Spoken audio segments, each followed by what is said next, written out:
created quite a stir.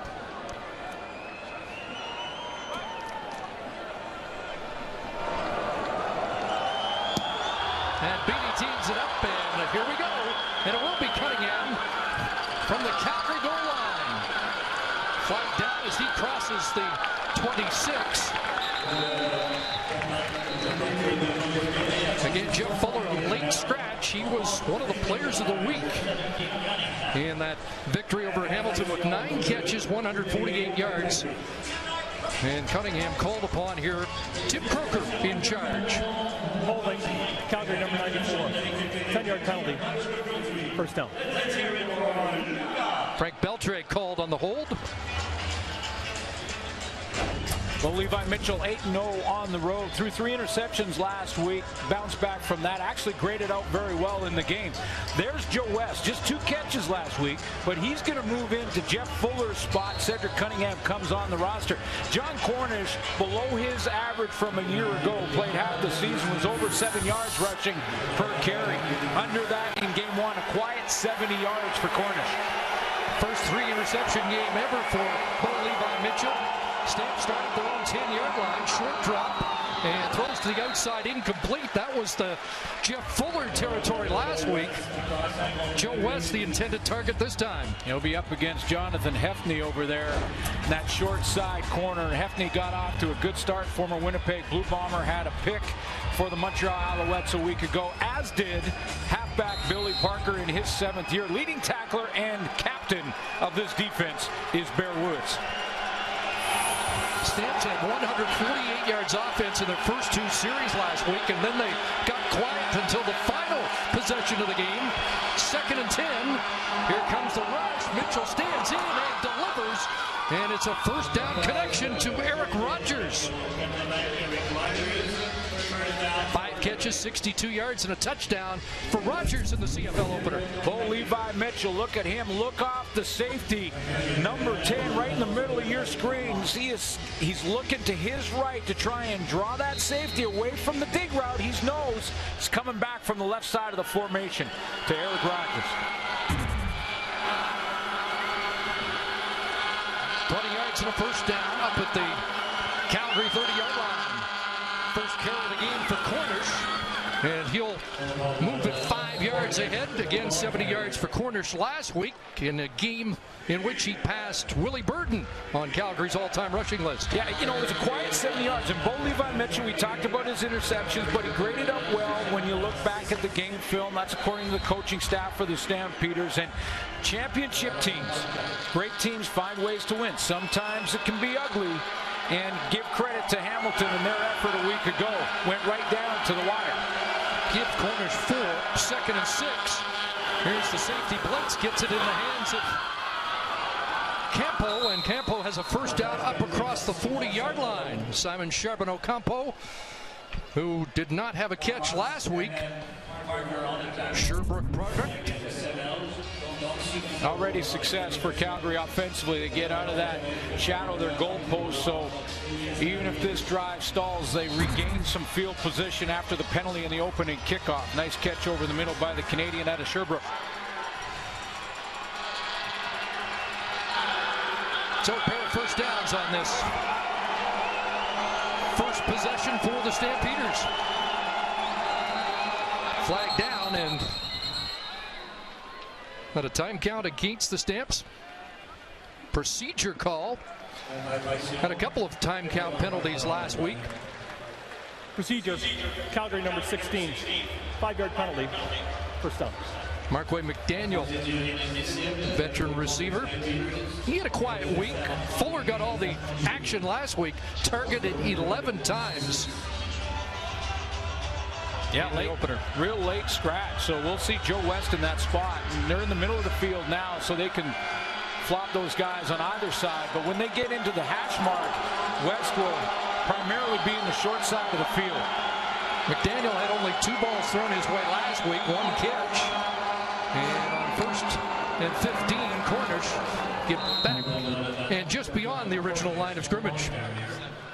You mentioned the touches for Cornish. He just had 13 carries. I mentioned the quiet 70 yards. And well below his average at 5.4 yards per carry. Career-wise, he's over 7. Lots of talk at the beginning of the season and questions as to whether or not Cornish could get to 2,000 this year. Last guy to do it here, played here, Mike Pringle. 2nd and 8. Time for Mitchell, throws, and he's got another strike and first down. Again, it's Simon Charbonneau-Campo up across midfield and into Alouette territory. Yeah, Campo is a nice little dig route here. He's just gonna run down and pull that into the middle again. That's that danger area. He knows he's gonna get hit, but Bo throws it right in the hole. A little bit of a zone defense, and you can see inside Chip Cox working inside out, and Mitchell White coming outside in, and they just found the hole. That Alouette defense, the strength of their team last season, giving up 3 consecutive first downs. Here's Cornish. And this time, Gabriel Napton won't let him turn it upfield. Defensive end who made 6 tackles last week in the opener against Ottawa. Yeah, he plays this very well. You got to get John Cornish. You got to get his shoulders going east-west, not north-south. If you get his shoulders heading towards the sideline and he has to chop his feet and slow his momentum, then you've got a chance against the best running back in the league. Well played by Gabriel Napton. Loss of 1, 2nd and 11. Just nudging into Montreal territory. 4-man rush. Time for Mitchell again, and the pass is incomplete. Mitchell White in the coverage out of Michigan State. And the drive stalls at midfield. Yeah, it looked like it was Cedric Cunningham running that curl route. Again, the ball is put right where it has to be on the outside shoulder. And Mitchell puts it there. Just slides right through the hands of a guy who was put on the roster moments ago, today. Well, we're going to talk a lot about the strong leg of Boris Beatty, but Rob Maver, 56.4-yard average in the opener. Blast out to Logan back at the 5. And the special teams captain is contained at the 13-yard line. 49-yard punt. Rakeem Cato out of Marshall gets his first CFL start. Women's 8th all-time in NCAA history. Rakeem Cato gets his first Canadian Football League start. And it begins at the Alouette 15. He'll hand it off to Terrell Sutton as they try and help out a young rookie with a little bit of ground game. Well, he's won at every level. Back in the high school level, was a state champion. You mentioned Marshall. There's his numbers in the preseason, completing 100% of his passes, 6 for 6. Brandon Bridge is up there, and I put him up there because the competition to start was tight throughout the week. They split first-team reps, and it was a gut feeling by the coaching staff. I know that's starters, and of course Nick Lewis is going to play against his old team today. 4 for Sutton. First pass for Cato is on the line, and it's a first down. Pass out of the backfield to Samuel Jaguar, another Sherbrooke product. Well, first throw as a pro in this first start for Rakeem Cato. He's not a big guy, just 6 foot, 178 pounds. Doesn't have a cannon of an arm, but you could see he's got the accuracy and puts it right on his receiver. Jaguar without a catch last week as the initial first down for Montreal. And now into the hands of S.J. Green. That's a good idea. Get this guy the ball. And S.J. Green has another Alouette first down across the 50. It's a pretty good adjustment there by S.J. Green, who only had a couple of catches in week 1. He had to go right to the back shoulder to pick that up, as he's going to catch that little swing pass out in the flat. And when he does, there's number 19. You see how he has to go back away from the line of scrimmage, but then does a nice job running with the football after the catch. 21 yards for the 9-year vet. And a first down for the Alouettes. Back into the hands of Sutton off the right side. And he'll crash across midfield and carry the pile for another Montreal first down. With these young quarterbacks in the game, this is going to be the key player offensively for Montreal in this game tonight. Terrell Sutton's got to have success on first down. In game one, he had just 11 carries. He had 70 yards as well, matching Cornish. But if he can get Rakeem Cato into second and short, second and medium situations, 3 to 5 yards, way better chance for success for the young quarterback. Alouettes averaged 3.1 yards on first down last week, 12 for Sutton. Another first down, and he'll swing it over the backfield to Sutton. And that's another first down, 3 consecutive plays, netting first downs against a stingy championship-level defense. And Rich Stubler's already in a lather at the Stampeder bench. Yeah, they've got to do it without their captain in the middle, Juwan Simpson. That's the one change. They'll move Glenn Love into the middle. Charleston Hughes got off to a great start with 2 sacks in game 1 of 2015. Man, and Keon Raymond, 95-yard interception touchdown. And Terrell Sutton over there with Rich Stubler. Not sure that was bonjour. Sutton again. Down to the 32-yard line. 4 for Sutton, and Rakeem Cato has the offense moving. Well, if he's nervous, he's hiding it well. 13-1. His final year at Marshall. State championship at the high school level. And in his bowl games, he's just 3-0. Won at every level.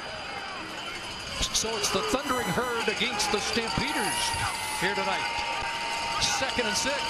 Oh, they're going to send the blitz. He's got an open man. Nick Lewis, former Stampeder, first catch against his old team. He's inside the 10. And he just keeps bowling down that field. I had talked to Nick Lewis, asked him, hey, how confident are you in Rakeem Cato in his first start? He said, listen, there is something to be said about a quarterback who just flat out finds ways to win games, and that's all this kid has ever done. Had a real tough upbringing in Liberty City, Miami, and he's just outside of Miami, and Nick Lewis said they've got lots of confidence in him. How about this start? And remember, he was perfect 6 for 6 in the preseason. Hands it off straight ahead and down to the 5. Well, what's been amazing really in this first drive for Rakeem Cato, remember, he was not on the roster last week. And what I've been impressed with is how quickly he is making decisions to get rid of the football, whether it be that little swing pass to Terrell Sutton, whether it be that fly screen over there to S.J. Green earlier in the drive. He knows where to go with the football immediately. Alouettes scored a touchdown on their first possession last week. And now 2nd and goal, 9th play of the drive. Cato on a roll. Into the end zone. Touchdown! Samuel Jaguar has his first Montreal touchdown. And welcome to the CFL, Rakeem Cato. How about that? 7 of 7 on the drive with a touchdown throw. Nice play calling by Turk Schonert as well. Get the kid outside, uses athletic ability, throws on the run. How about that accuracy to Samuel Jaguar? What a drive.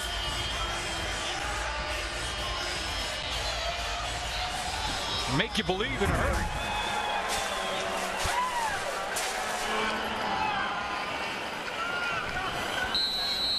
And now the 32-yard convert attempt. Oh, little bobble on the hold, but Beatty nails it. 9 plays, 95 yards, and a touch by the rookie Rakeem Cato.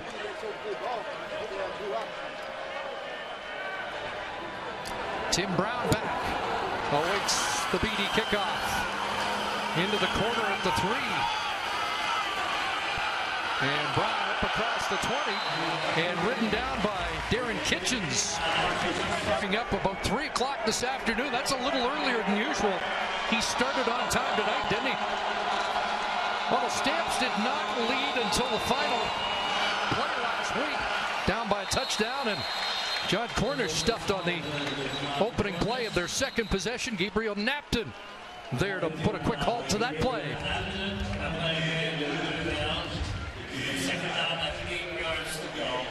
Ball on Well, you mentioned Bo grading out well. On his reads, he graded out beyond 90% last week. But a couple of mistakes, including an interception in the end zone, that snuffed the drive. And here's another mistake by the offense as Eric Rogers is 5 yards downfield before the snap of the ball. Yeah, this Calgary team last week was a -4. Offside. Calgary number 80. 5-yard penalty. Second down. A -4 in the give takeaway department and won the game, and that almost never happens. Right. Dave Dickinson took a good hard look at the film, thought that Bo played well, but for a couple of plays, of course, throws he'd like back. But John Hufnagel told us beginning of last week he wants to see Bo Levi Mitchell continue to develop and overcome adversity as this season goes on. So 2nd and 13. Mitchell over the middle. Markway McDaniel makes a brilliant catch. There he is. Favorite receiver last year, and that's why. You know, I think Mitchell put a little more on this just because it's in that danger area coming right over the middle, and there's a lot of Montreal bodies there, so he put some zip on it. Markway McDaniel had to lay out to go and get it.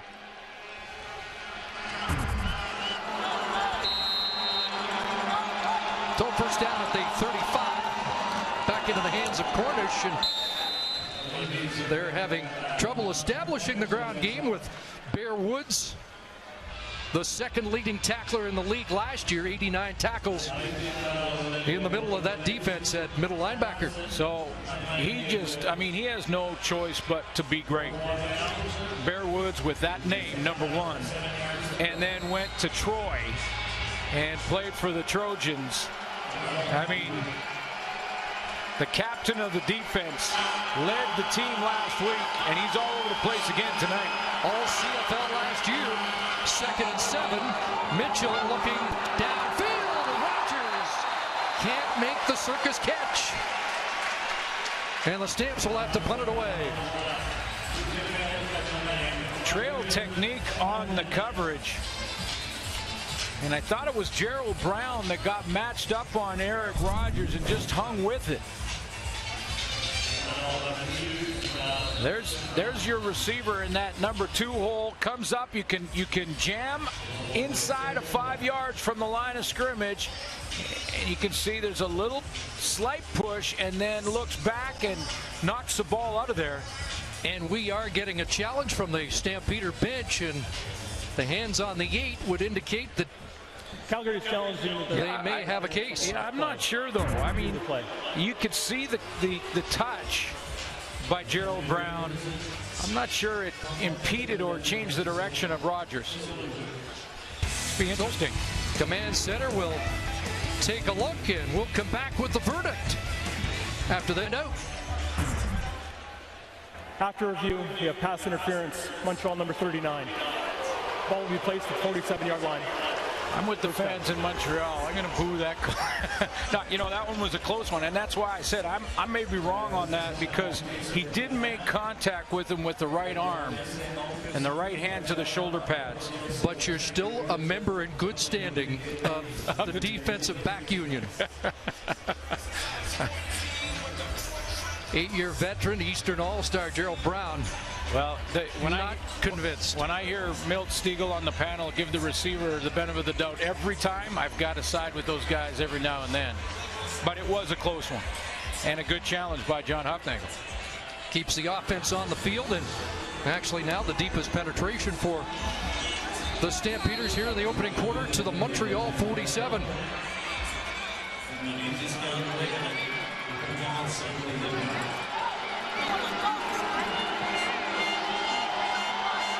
First down Stamps.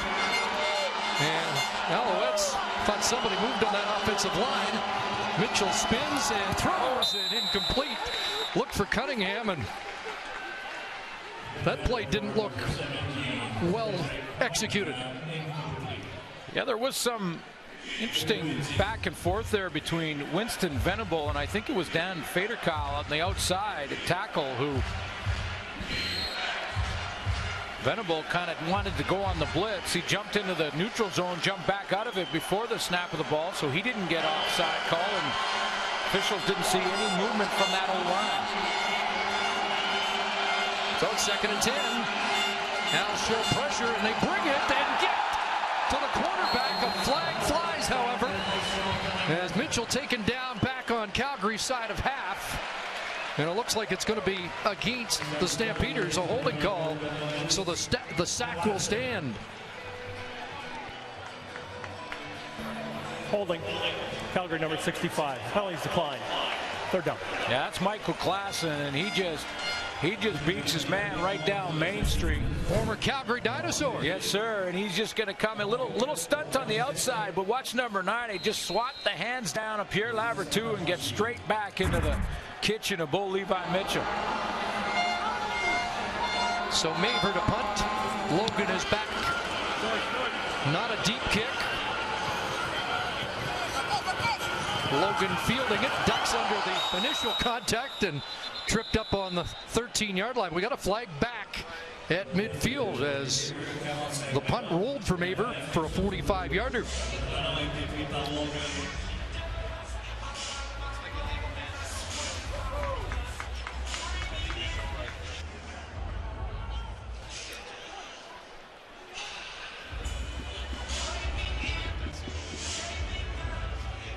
So did the Stampeders proceed downfield before the kick? Illegally downfield on a kick. Calgary number 42. 10-yard penalty. 3rd down. Duran Mayo, and they're going to have to do it again. Interior 5 on the punt cover team cannot leave until Maver kicks the football. That's a new rule change this year. So you give yourself a 2 count if you're in that interior, and then you take off. Is that the first time we've seen it? First time in our games, yes, but it's called a few times in the preseason.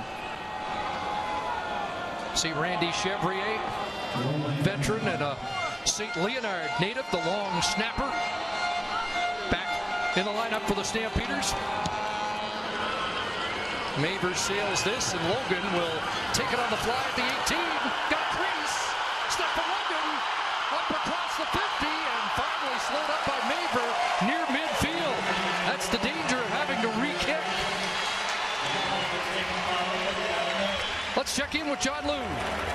Well, thank you, Chris. And for 11 seasons and 2 Grey Cups, Nick Lewis knew only one set of CFL colors. And so last Sunday afternoon, he sent out this tweet. So weird to be in a meeting to game plan against Calgary. I guess it just now really hit me. Looking forward to the challenge. And we should emphasize, he sent that tweet out after the meeting, not during. And what was weird to that, to Lewis about that, is the fact that for the first time in his life, he was reviewing tape of the Calgary defense. And his takeaway from that was a new appreciation for former teammates like Keon Raymond and Brandon Smith, and he also understood just how much communication and trust was necessary for Rich Stubler's defense to work the way it does. And if those were his civilized words, now that it's game on, his former Calgary teammates expect Lewis's renowned trash-talking game to be on point tonight. Guys? I think he did send another tweet to say, don't forget the ring, which the Stampeders presented to him yesterday. Well, and John Huffnagel, when asked about playing against Nick Lewis, said, I'll hear him before I see him.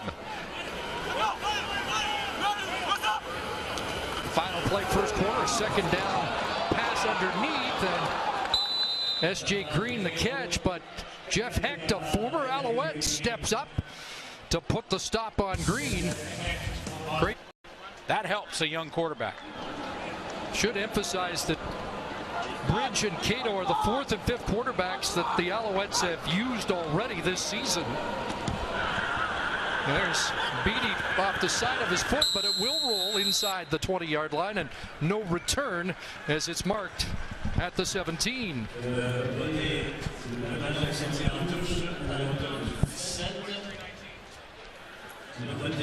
So Mitchell leads Calgary's offense back. Didn't play in the game here last year in Montreal. And Stampeders' only road loss was here on the campus of McGill.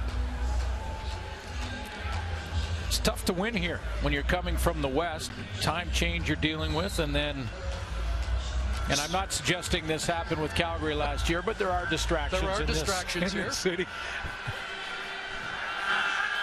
We won't detail all of those. No.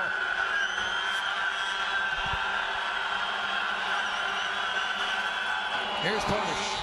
Will cut back. John Bowman can't bring him down. And there's Cornish's best run so far tonight. Yeah, they've been consistent offensively. Dave Dickinson trying to continue to keep John Cornish involved in the offense and continue to try and establish him. And this is the first time he actually picked up some yards on this great cutback for Cornish back against the flow. Bowman dives and can't arm tackle him. Not many can when it comes to number 9. It takes the entire defense to bring him down sometimes. Chip Cox finished the job there, but not before Cornish has a 10-yard run and a first down. 12 yards his longest last week. Throwing downfield and overshoots the intended target, Cedric Cunningham. Mitchell White at wide side corner was step for step with Cunningham. I mean, he was right in his hip pocket. And I think Bo Levi Mitchell shaking his head there saw that. And on this go route, he had to throw it out there and hope that Cunningham could run under it. Because look at the coverage by 32 at the top of your screen. He's running the route for him.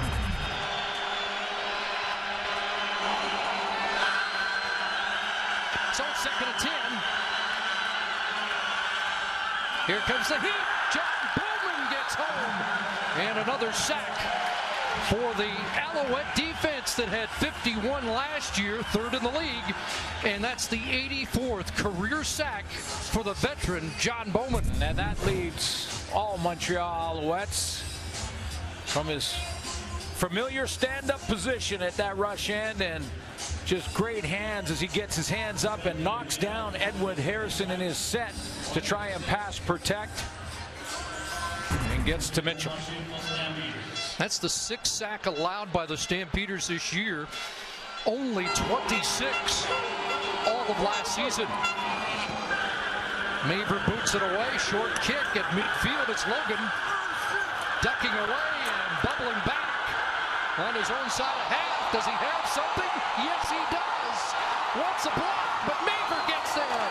What a play by Rob Maver to avoid a block and prevent a touchdown. Logan goes 24 on the return. How about the 34-year-old Stephon Logan? Here's with the BC Lions. Nice 24-yard return there. Set up Rakeem Cato. Hand off inside. Sutton's got a hole. Crashing down to the 23. Stephon Logan's going to take advantage of the rule changes here, because watch the space he has enough to catch this ball, take a look up, reverse his field, go back on the other side to set up basically a wall return to the wide field. He's got some help and some blocks. 24 yards later, Maver brings him down. If not for Maver, he may score there. And good field position for Montreal, but those interior guys are not getting down as fast as they did last year. So there's Brandon Bridge into the game on 2nd and 2. That's long range for a quarterback sneak. Might have to do it again. Well, we saw him last week, 5 for 10, 62 yards. The St. Marcellus Secondary School product out of Mississauga and Southern Alabama. Completed 50% of his passes the second half last week. 3rd and with the spot of the ball, still about a yard. Jeff Parrott going to the sidelines momentarily to get a helmet adjustment. Top offensive lineman in the league last season. Well, you can see 3rd and 1. And this is going to be close. There is a flag on the play. Working in behind Christian Matt out of Concordia at the left guard, and Josh Burke. Glenn Love goes up over the top, and he gets some pretty good contact immediately. But will he have been offside? Offsides, Calgary defensive line. 5-yard penalty. There's Love, 36. But the whole line a little bit offside into that neutral zone.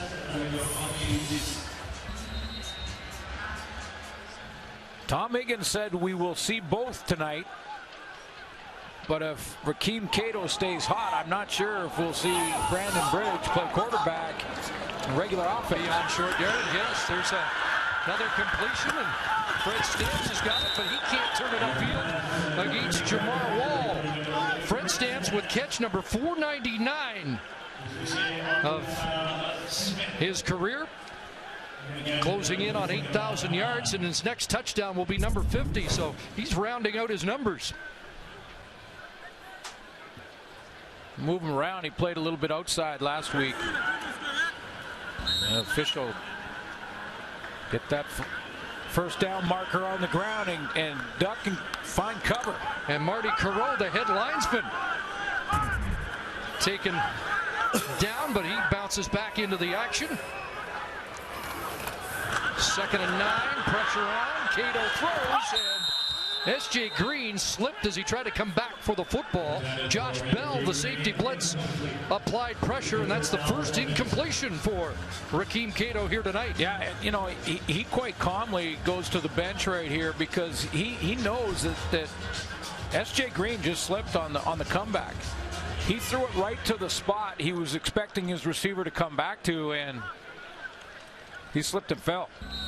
Buddy Jackson was in coverage.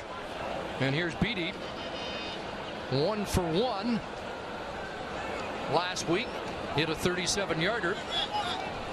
This from 23, and he fires that through.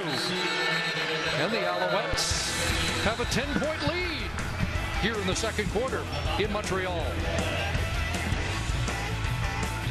Would not disclose the content of Sam's address to the team, but said that by talking to his teammates the way he did, Sam regained the confidence, the trust, and the respect of his teammates with respect to why he left 2 weeks ago, and added that, quote, we as a team are fine with him, end quote. Guys? Just saw a big play by the Stampeders. It's coming back. Another holding call will negate that big throw to Eric Rogers. And Tom Higgins says 3 to 4 weeks. Michael Sam has to get into CFL shape before he's ready to go. Well, first of all, he left a couple weeks ago for personal matters, and that will remain personal. Illegal block, hands to the face. Calgary number 50. 10-yard penalty. First down. Right guard Spencer Wilson.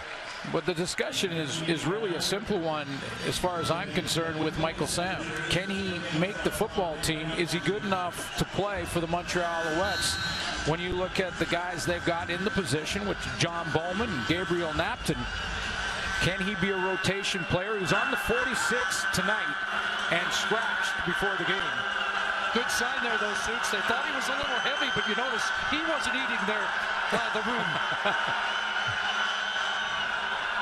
So 1st and 20, and it's Markway McDaniel the catch. He is dropped back at the 39-yard line, so that's 14 on the pickup.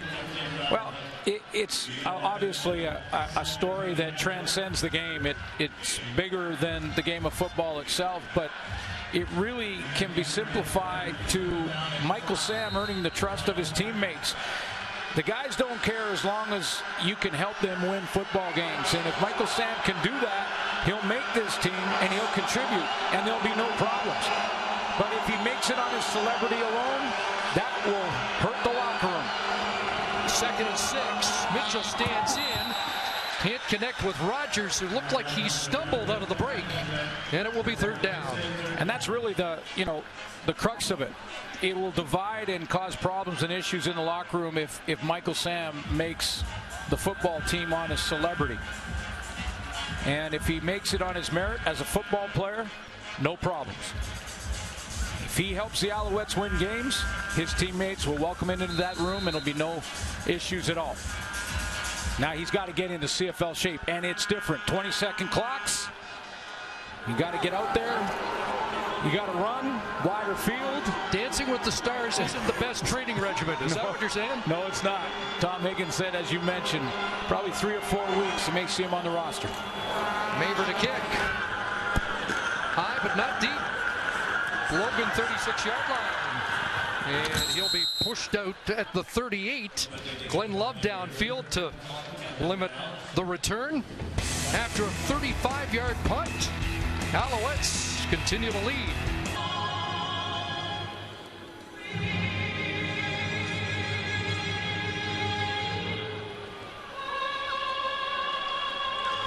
Nice gesture by the Alouettes prior to the game. God Bless America was sung, and we'd like to say hello to all the fans south of the border watching on ESPN2. Happy 4th of July weekend. Yeah.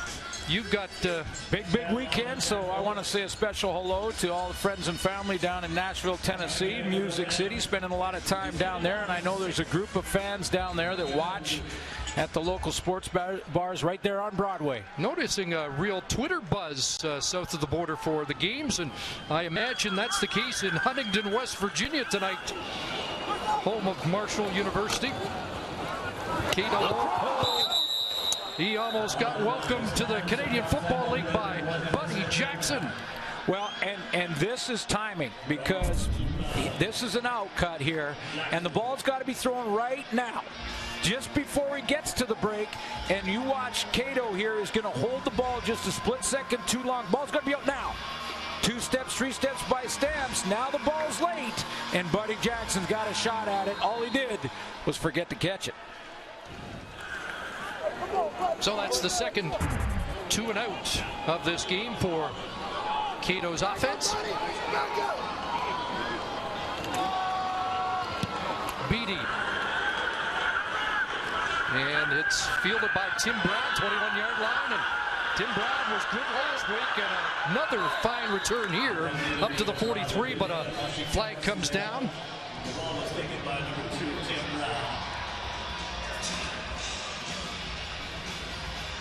Let's see what this penalty is. It's against Calgary. It's their 7th of this game. Montreal has not drawn a flag. Least penalized team last year, the Stampeders. But for the challenge by John Hufnagel. During the return, holding Calgary number 33. That's a 7th for them. First time. That's Shamari Williams drawing the flag, and it's back at the 30. Well, a champion will be crowned in the FIFA Women's World Cup final Sunday when reigning champion Japan defends their title against the USA. The action kicks off 6:30 Eastern, 3:30 Pacific on CTV and TSN. And hats off to all the folks at CTV and TSN who have been involved with that coverage over the last month. John Cornish, short gain against a fired-up Montreal defense. Both defensive ends, John Bowman and Napton, are able to key on John Cornish. They know they're going to try and feed him the football. Look how wide Bowman is and how quickly he'll close down that gap and close in on John Cornish.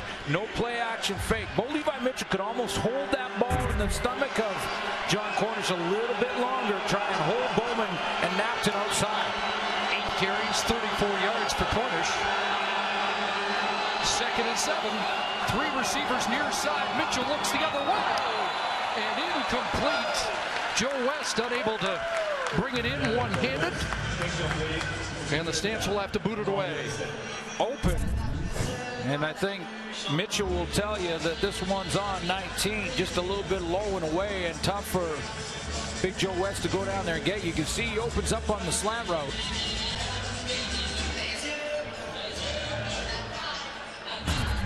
Although he's not going to say it, but I'm thinking Jeff Fuller might have pulled that one in because he was catching everything last week. If last week's are the example of that, then yeah, 9 of 11.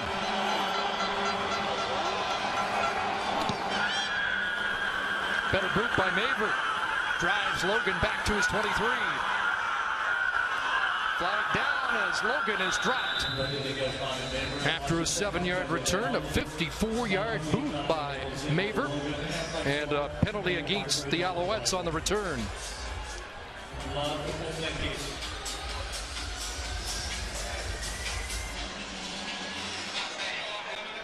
During the return, legal block, Montreal number 84. 10-yard penalty, first down. Alex Charette, the rookie, called on the return. Well, he was mentored by those two NFL quarterbacks, also from Marshall, Chad Pennington and Byron Leftwich. And by the end of his tenure, he was the all-time leader. That's pretty good company. 131 touchdowns is fourth most in FBS history. And his 49 consecutive games with a TD pass beat Russell Wilson for the record. The Russell Wilson. Tyrell Sutton with the carry for 8 yards. Notice that there was one quarterback in Division I that had the same streak of consecutive passes. You might know him. Named Mike Riley. You were digging deep in the stats. And we certainly absolutely wish Mike speedy recovery for all the quarterbacks that are getting banged up. Drew Willie last night. We're told Jonathan Crompton might be a week or two away. Tanner Marsh, not much after that. Oh, there's a ball thrown through. Nick Lewis gets away.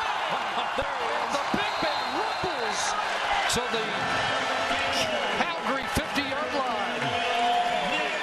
Yeah, great talk with Nick today before the game, and see a little bit of that old Nick Lewis, the guy who could get outside and get high stepping when he breaks a tackle. Now Cato threads the needle. He almost got that picked off. Lewis picks it up and then a little high stepping down the sideline. I asked Nick, I said, because he's a big man now. He's 240 pounds. I said, you went from 82 to 8. Did you do it because 8 is a little more slimming? And he said, no, I'm in shape. And I said, well, I guess square is a shape. We had some fun on the sideline before the game. That's a nice play. Number 11 on the all-time receiving list. Cato throws another strike. You know, that's Jay Green. That throw, Chris, is confidence beyond his years of experience, because when you're throwing a curl into the middle, there are linebackers on one side, DBs on the other. You look off and you look to Lewis's side first and went back to S.J. Green. I'm impressed. Thunder and Herd. 11 yards on the latest connection. And he's had everybody involved, hasn't he? And they hand it off right side. Cut down. Buddy Jackson the tackle, but Terrell Sutton has helped his young quarterback with good production on the ground. 8 more. Well, and this O-line, this Canadian O-line across the board with Jeff Parrott and Josh Burke on the outsides at tackle. They're starting to impose their will now on a very good Rich Stubler defense. Nice hole off the right side of that formation for Sutton. 7 carries, 47 yards. We've hit the 3-minute warning at Percival Molson on a glorious day in Montreal. This time on second and a yard and a half. Brandon Bridge does not come in. They lead Cato, and he'll hand it off deep, and they haven't stopped Terrell Sutton yet. 135 yards in a game last year against the Argos, running well here. And the Alouettes continue to look for the replacement for the legend, Anthony Calvillo. And here are the men who have started since the last Calvillo start in 2013. You mentioned Jonathan Crompton, who finished last year strong. Knocked out in week 1, should be back in a couple of weeks. And Tanner Marsh right behind him. So we'll see what Rakeem Cato can do with his opportunity. So far, so good, though. Crompton looks on. Cato going to take a shot into the corner for Stamps. And incomplete.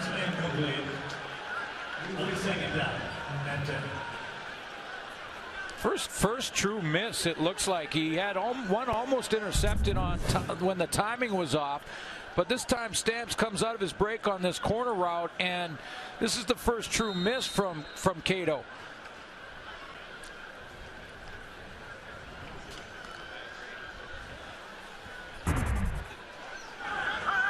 So 2nd and 10 from the 23. Short drop, and now he bounces it outside. On a roll. Anybody home? Looking for Giguere. Did you see that? Samuel Giguere, and it's a first down. Montreal. And how about the composure of Rakeem Cato all the way to the sideline, waiting, buying time. Nick Lewis is open deep in the back of the end zone, but he wasn't ready to throw at that point. Now he's just running out of real estate and lobs it up over the hands of Fred Bennett. And Sam Giguere brings it down for first down. And into the red zone. 3rd catch for Giguere, 34 yards. Challenge flag. And wondering if the challenge is that Giguere, did he leave the field and come back into play? Stampeders spotter's booth has seen something.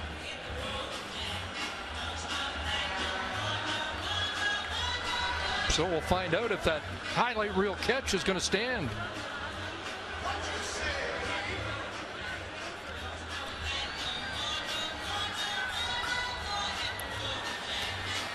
Did look like Giguere was tiptoeing along the sidelines, and I wasn't sure if he was still eligible. If he runs out on his own, he can't come in and catch a pass. If he's pushed out, he can. He was right on the sideline. Calgary's challenging the play that the receiver stepped out of bounds and made a play on the ball. We'll review the play.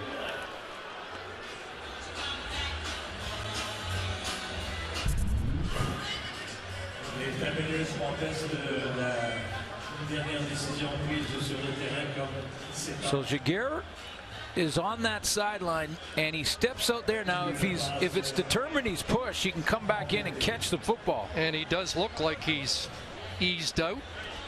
That's Fred Bennett on the corner. If he goes out on his own, he's no longer eligible.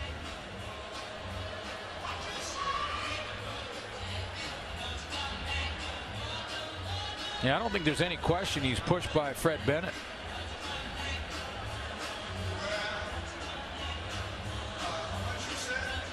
How about the touch from Rakeem Cato on that throw on the run? Pretty slick delivery.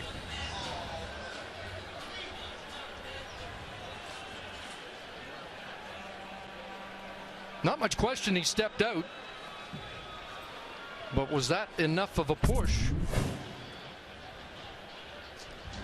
Enhance the picture a little bit here for you. You can see both hands from Bennett, on one on his waist, one up in the shoulder pad area, right foot on the white line, and then back in.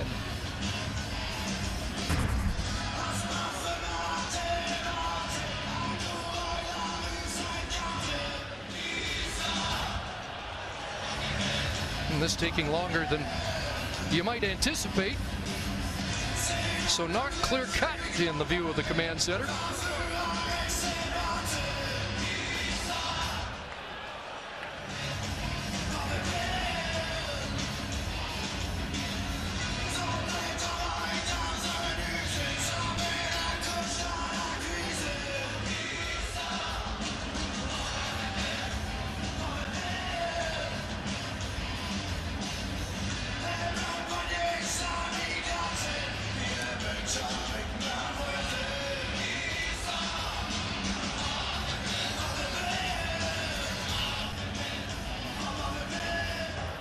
After review, the receiver was pushed out of bounds and was eligible to come back in. Calgary will lose a timeout due to their lost challenge. So that great catch stands. The drive continues. And the Alouettes have a 1st and goal at the 6. Well, I'm not sure what was better, the throw with the touch on it and 2 Stampeders tracking him down, or the catch where Shakir at the other end stabs it with the right arm and brings it down. I got a feeling Dunnigan jumped out of his seat with the throw, and Stiegel jumped even higher after the catch. What are you saying? Stiegel has a better vertical? And Schultze liked the blocking up front. Lewis trying to break it down. Oh, that's vintage Nick Lewis.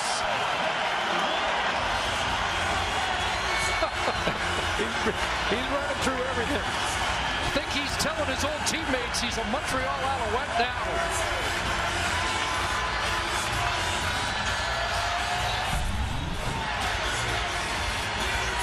Pushes the flat.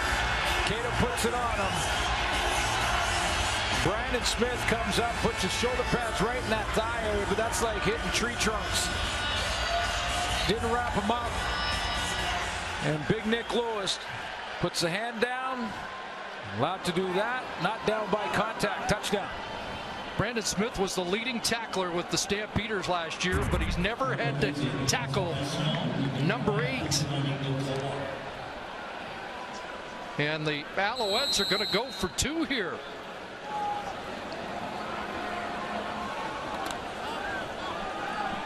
The old form chart is kind of thrown out the window with the 32-yarder, but I'm a little surprised. There's some mathematicians got to rewrite that chart now. And Sutton's going to get stuffed.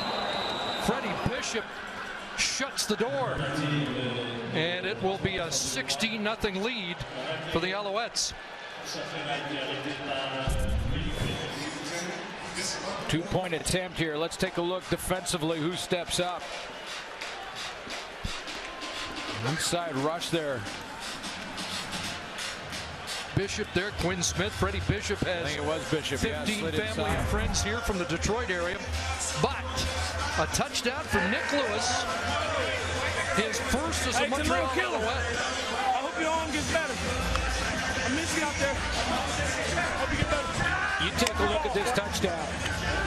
Take a look at this touchdown. Nick Lewis does 2 things. First thing he does right here is he comes down and he's going to look like he's going to block, and that slows the pass rush from the outside, because if Nick Lewis is going to block you, you're paying attention. So he slows down that rush a little bit, then shoots the flat here. Then he catches it. Little play action fake from Rakeem Cato. Spins out of that, drops it right to Nick Lewis, and he does the rest, breaking that tackle by Brandon Smith. 189 games as an Calgary Stampeder, and in his second as an Alouette. Into the end zone. Tim Brown fields it to yard deep. And Brown with a feisty return across the 30. And with 1:53 left, an important drive for the Stampeders to get back into this game. It really is. I mean, they and I think a lot of people across the country are a little shocked right now. And you look at the champions winning game 1 and then coming to a team and playing in Montreal where Rakeem Cato starting in his very first game. Don't know what the final result, but that new pick. Yeah, Pickham. 96% earlier in the week had selected Calgary in this game. Stampeders are going to have to come back to keep those folks happy tonight. And a pass in a flat, skip short of Eric Rogers.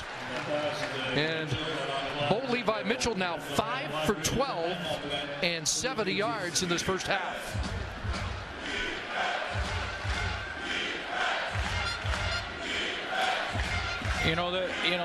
The real difference, and again, the Hamilton Tiger Cats defensively played a good game against Bo Levi Mitchell last week, but success on first down. Calgary's just struggling on first down.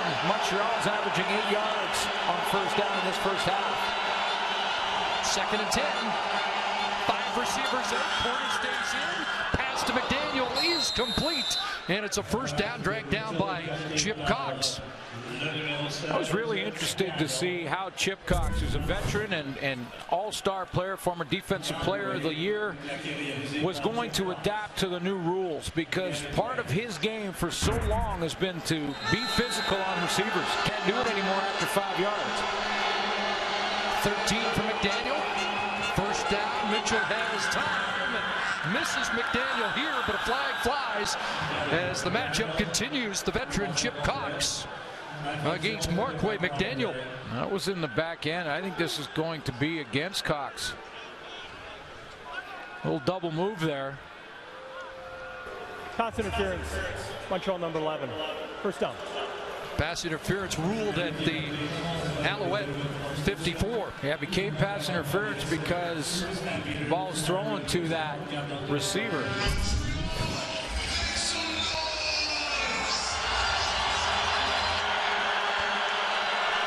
Can't impede the receiver after 5 yards. He's after 5 yards, and the left arm, pushes him outside wide.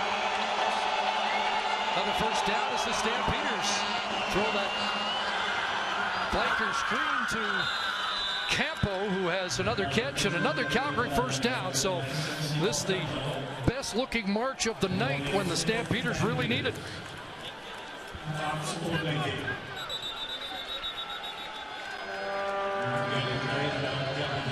Into the hurry up, but need to get one of those footballs off the field. Please reset the game clock to 1:35. 1:35. Put 14 seconds back on the clock.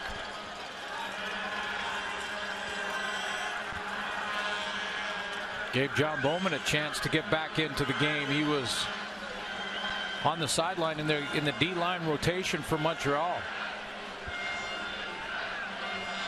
So as they reset, Noel Thorpe gets his star rush in back in the game.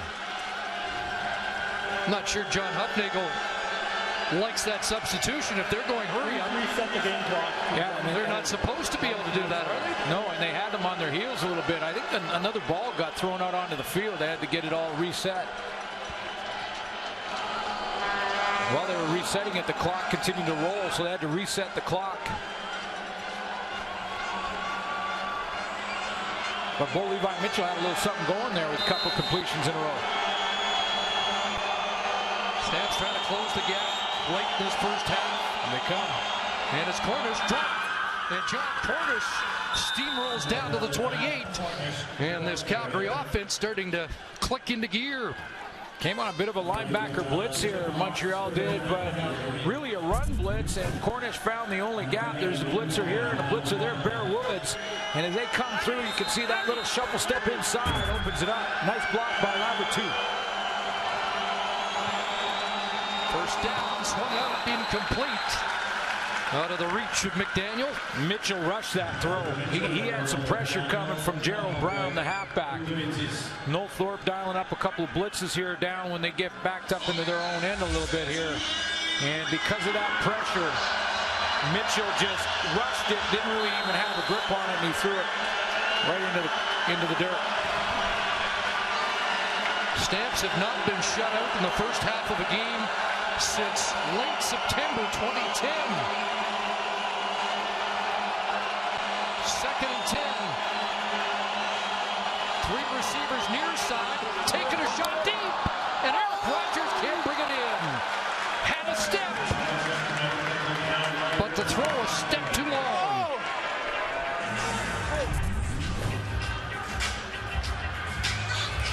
There he goes.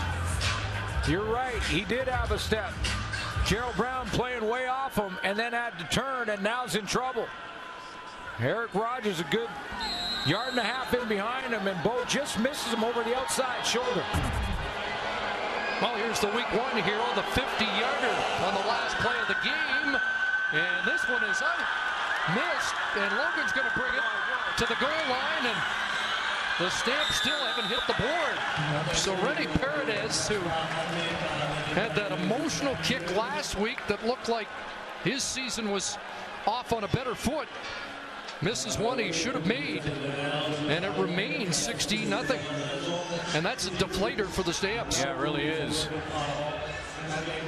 And remember last year, this 15-win football team lost one game on the road, and that was right here in Montreal.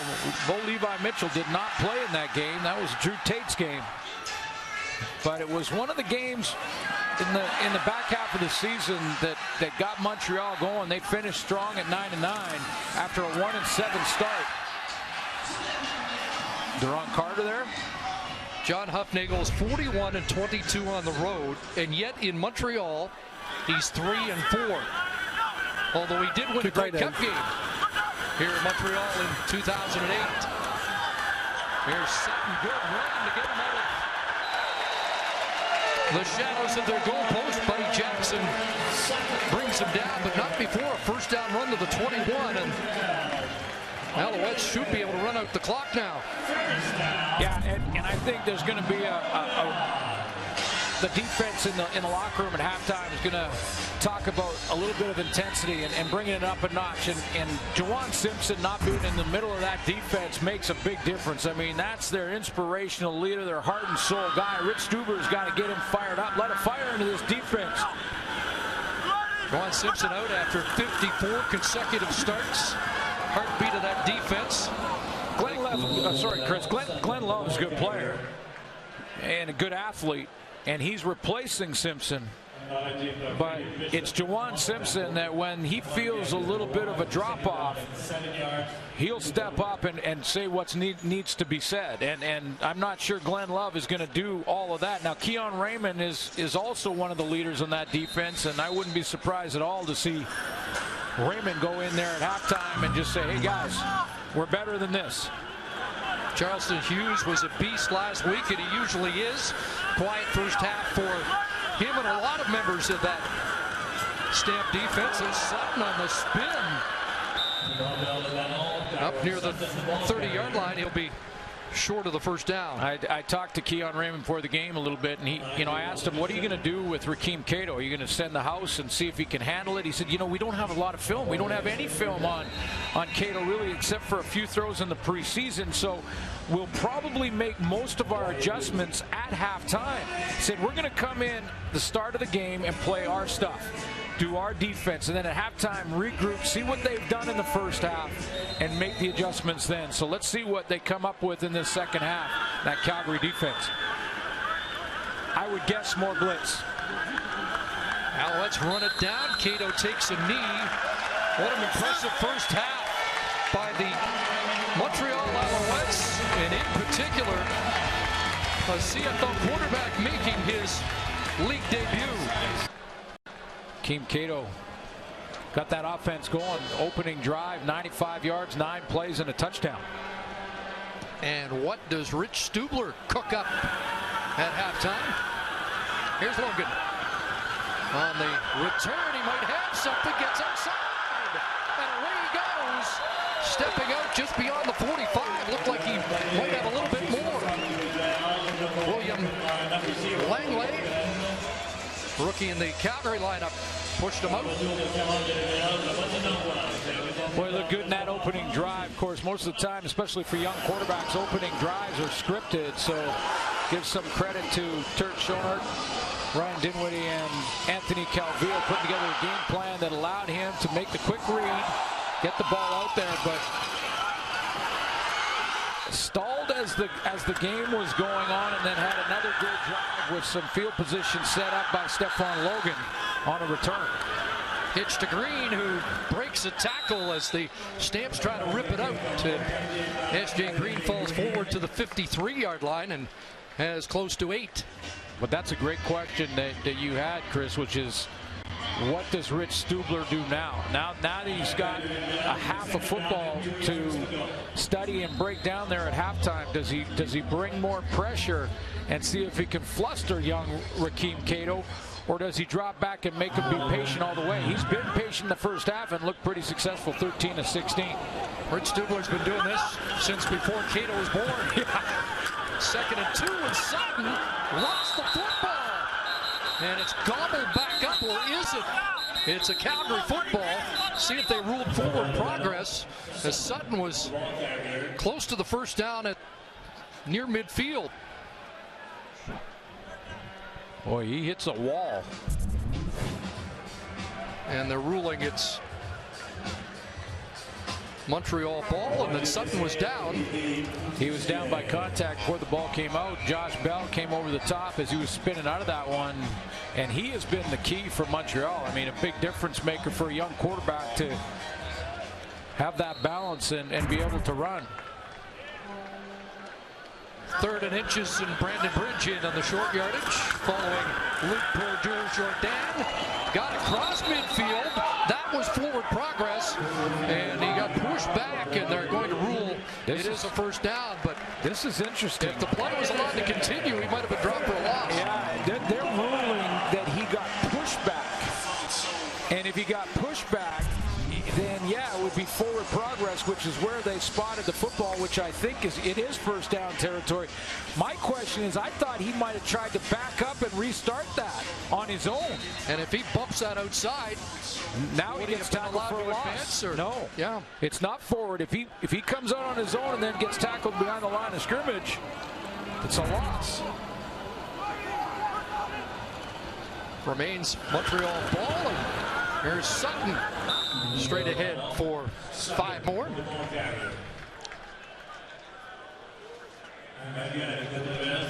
And Sutton a little slow to get up at the end of the play. 13 carries, 84 yards so far for the man with the Twitter handle, all of a Sutton.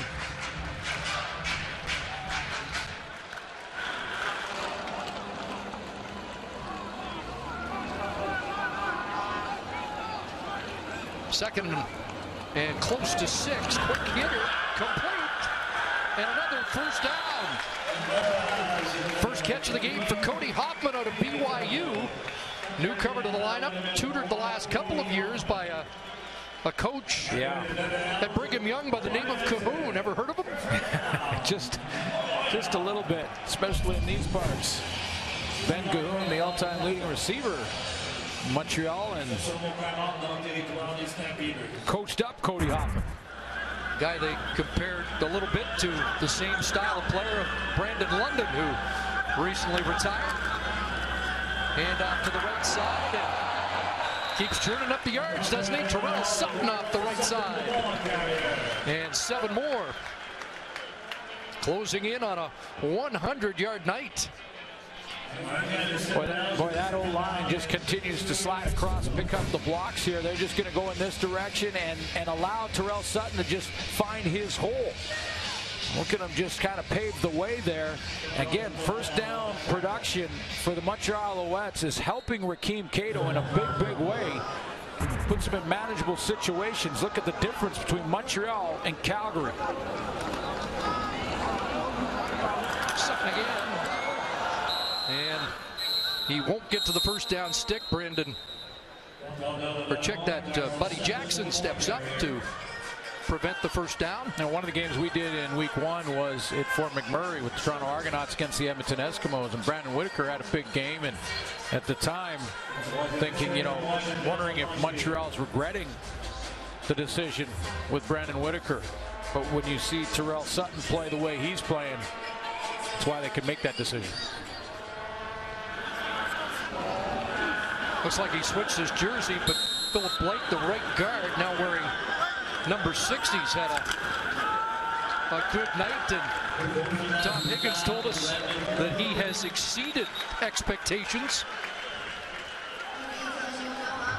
Brandon Bridge sneaking for the first down. Well, if Rakeem Cato can finish this drive with a major, this is going to be the upset of the year. It's early, I know, but man, was anyone, what did you say, 96% in the pick'em? Defending champions coming into Montreal with a quarterback in his first start. Drains 6 minutes off the clock here in the 3rd quarter, and into scoring position to Sutton, and they'll reverse it. Coming around is S.J. Green, and he is brought down at the 25. So 5 on a play that look like it might produce a little bit more. Yeah, let me show you 6 foot, 178. What you do is this is Cato. Watch out. Okay, there's the handoff. Now the pitch. Now to the left of your screen, he's going to set up to make a block, and then at the last second, jump right out of the way. 10th play of the drive. We're trying to think of a quarterback more diminutive than him, and you made the point when Damon Allen broke in, he was 160 pounds. Another catch by Shiger, who's been a popular target tonight. A couple of things that have been impressive from Cato. One is how quickly he's making the decisions. He's not confused by different looks from this Calgary defense. Not fazed by the pressure, although he didn't have any on that play. But his delivery, quick and to the point, accuracy's been bang on. His ball placement is there. He either has got first and 10. Sutton once again brought down by Freddie Bishop. We're talking about his size as a freshman. He checked in at 147 pounds and started right in his freshman year. And what was his bench press? It was a Cuthbert like 65 pounds. I don't know. Can you do 65? I've seen you in the gym. But 65-pound bench is not impressing too many people. He's just getting it done. I mean, 15,000 yards passing or just shy of it at Marshall, as we said off the top. This is an impressive drive after Calgary was able to make adjustments at halftime. Eating up half of the quarter. Throws outside. Touchdown! Cody Hoffman has his first touchdown in the Canadian Football League. I see it, Thunder and Herd.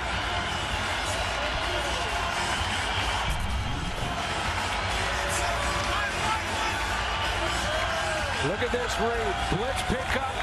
Knows he's got an unblocked man coming off the edge. Has got to get the ball away. Before that, the adjuster is Cody Hoffman. Ball placement on the money. Does he just not know any better? Who does he think he is? Trevor Harris? 12-play drive, 65 yards. They eat up 7:45. And BD hits the upright. So they missed a 2-point try, and now he's missed. Montreal saying that Cody Hoffman looks a little bit like our panel guy, Jock Climby. Yeah.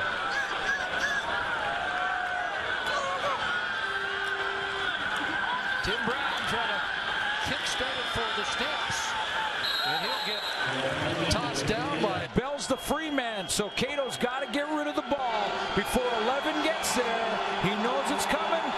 Waits for Hoffman to open up just in time. Here's Cornish with the cutback into the second level, and a first down run for John Cornish up to the 43-yard line. He has a dozen. Take a look, another look at that run, and don't want to abandon John Cornish, even though Calgary offense got to play with a little more sense of urgency. Get in and out of the huddle now. 10 carries, 59 yards, stays in the block. Over the middle, pass caught by West and tripped up at the 46. Winston Venable there defensively. You mentioned off the top last week, Calgary did not have the lead until the end of the game against Hamilton. Here's a different take. They've had a share of the lead in the West for the past 30 weeks. Second down, Mitchell's got Joe West into Montreal territory, and a first down for Calgary at the Alouette 45. Yeah, there's lots of football to be played, and my point was that don't rule the champions out of this game.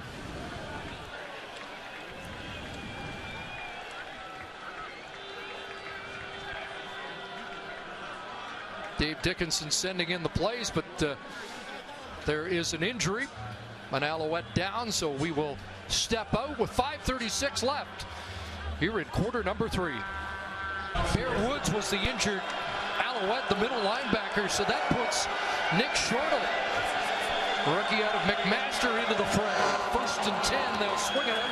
McDaniel inside.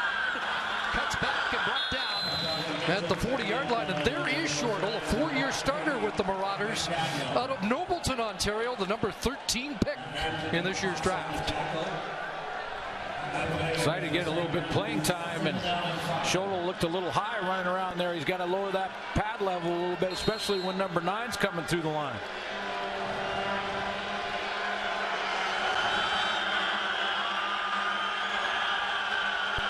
Second and 6.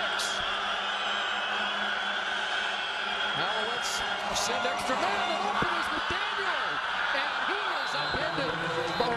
Joe West, excuse me. Marc-Olivier Brouillette with the tackle.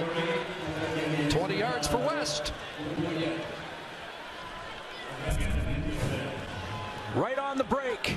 Joe West on that slant route, and Bo Levi Mitchell puts it on him. You see corner on the outside. Trips up. Mitchell White. 20 for West and a first down at the 20. Was that Hefney? That was Hefney. Here's Mitchell looking into the end zone, and McDaniel can't reach it. Looked like he had a step in that continuing battle of veterans against Chip Cox. They're working on Chip Cox a little bit tonight. And there is a flag on the play.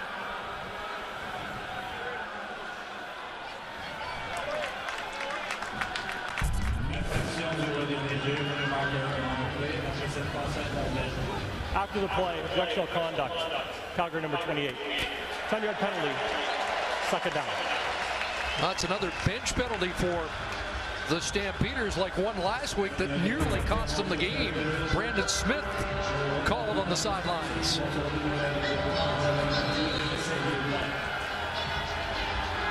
Veteran gets the call. Moves it back to the 30, and now 2nd and 20. Alouettes showing pressure once again. Here they come. Mitchell underneath, got it away. And Eric Rogers the catch, dropped the ball. Was he down? Whistle had sounded as Rogers shaken up at the 21. Well, they get up from that pile. I was a little surprised on 2nd and 20. Noel Thorpe went with the pressure he did. Basically kind of umbrella covered behind it. Played his defensive secondary off and gave a lot of room to the receivers. Obviously he wants them to catch it underneath and then come up and rally and make the tackle. But if you're blitzing, that leaves a lot of room for open field running for a receiver. Often in 2nd and long like that, you'll see defensive coordinators go to 3-man pressure, drop everybody, make them throw it underneath, and then rally to the tackle. You got a lot of people to tackle in that case. Paredes on the field. Looks like the Stamps will go for 3. 18.5 minutes to go. 3rd and 10. You're taking the points? Oh, yeah. Oh, yeah. A lot can happen in a quarter. And Rogers continues to get attention after his 2nd catch of the night. Now let's take a look what happened to Eric Rogers here.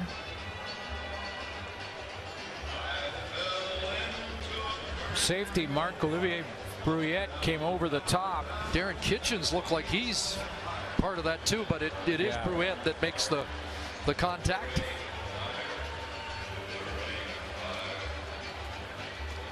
So if you joined us late, Jeff Fuller, a late scratch today. And now Rogers getting attention at the bench. Paredes missed late in the first half from 28 yards out. Down the middle this time, and the Stampeders are on the board with just over 3 minutes left in the 3rd quarter. 14-2 when Bo Levi Mitchell has taken the ball. Guys? See, he looks anxious to get back out, but not only did Cato engineer a touchdown drive on his first possession of the 3rd quarter, but took almost 8 minutes off the clock. Well, if the Calgary Stampeders are going to get the ball back to Bo Levi Mitchell, Keon Raymond may just be the guy to do that. Last week, another interception for a touchdown. That means in the last 4 years and a game, he's had 5 picks for touchdowns, and not in cleanup time or anything like that. We're talking about when the game's on the line, Keon Raymond makes the big play. His wife said that they did some numbers. His average touchdown return yards, 88. He's taking it to the house the distance of the field. Second down, Cato rolling right, pressure on, touch. Couple of moves and he gets close to the first down. Looks like he's going to be a yard short. 8 of his 16 completions tonight have been second down conversions. I think that's the first time we've seen him run, and we've got a Stampeder down on the field. Get outside. Nice cutback right there. That's Jasper Simmons for the Calgary Stampeders, former Ottawa Red Black. He just cut back and got right to the first down marker. And I was wondering if it was Charleston Hughes, and it is. Veteran defensive end.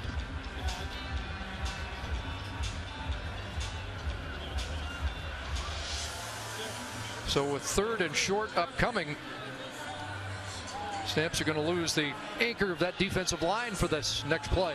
Well, and let's give some credit up front to the 5-0 linemen for Montreal. They got a young quarterback behind them.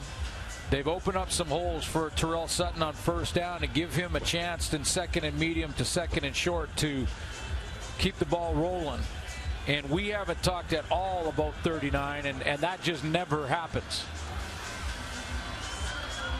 It was one of the big stories last week. Let's take a look and see how he just looked like from the get-go he either cramped up in that calf or maybe felt a pulled muscle of some kind. So 3rd and short, and off the left side, Bridge has it and leans forward for a little bit more.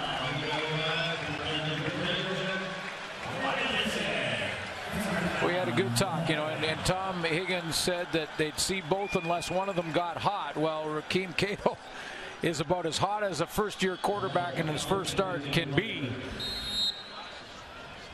And when we talked to Brandon yesterday, we weren't sure if he was the starter, and he said, I'm not nervous at all, not that kind of guy, never nervous in a game. I don't think Rakeem Cato is very nervous either. He's hiding it well if he is. First down, short drop, first read not available, and that's incomplete. That was close to Josh Bell, the safety, who was in coverage against Jaguar. I think Bell was surprised the ball was there. One of the few times in this game tonight that Cato will be in 2nd and long. And is this a chance for the Calgary Stampeders defensively to send some pressure? Remember when they tried it back up against their own end, he threw it past the pressure for a touchdown to Cody Hoffman. And again, 8 second down conversion completions so far. He throws over the middle, threads the needle, make it 9. S.J. Green, a first down at the Calgary 50. Keon Raymond can't believe it. He can't believe that he got it in there. And you got to give credit here to S.J. Green for strong hands and fighting off the pressure. Contested catch right there, a little bit behind him. And I think Cato threw it there knowing Keon Raymond was breaking downhill and had a crack at it. Now 17 of 22 and at 199 yards. And 3 touchdown passes on the night. 6 catch for S.J. Green. Back to the near side, and Sutton tumbles down at the 46. Tackle on the play made by DeQuinn Evans. So one more play, barring penalty, here in the 3rd quarter. And Turk Schoner's offense have kept the Stampeders off the field here in the 3rd quarter. That's huge. It's the best way to play defense against the Stamps, isn't it? Keep Mitchell and that receiving core and John Cornish right over there on their own bench.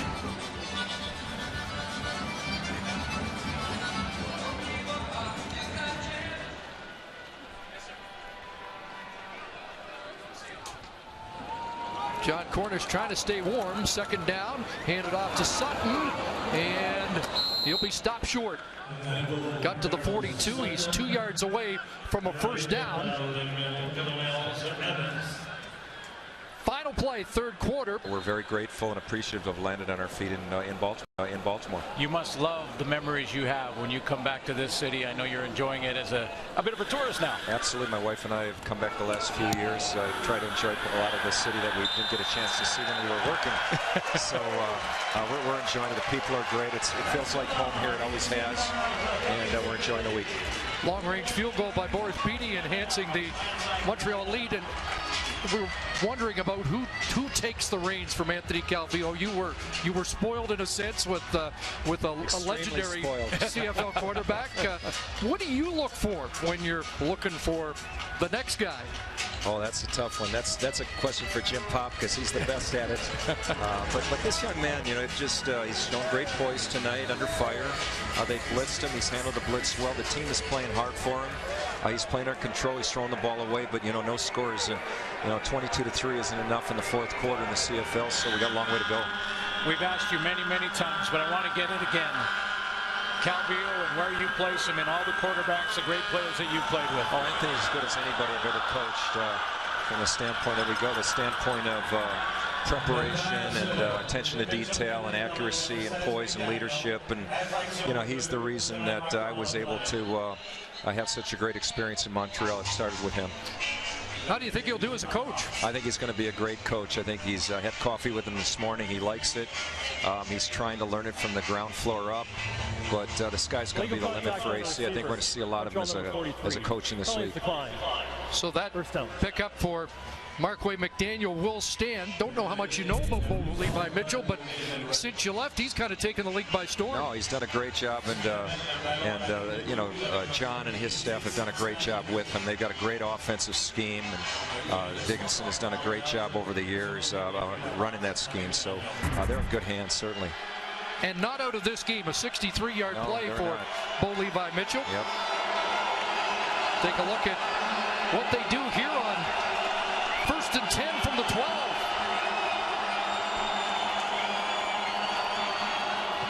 Out of the backfield, Tim Brown incomplete with a flag down. Talked to Nick Lewis, Mark, just before the game, and one of the great receivers in the league for so many years. And I asked him about Rakeem Cato being in his first start. He said, there's something about guys who just win. Bo Levi Mitchell won at every level, high school. Montreal number 55, 5-yard penalty.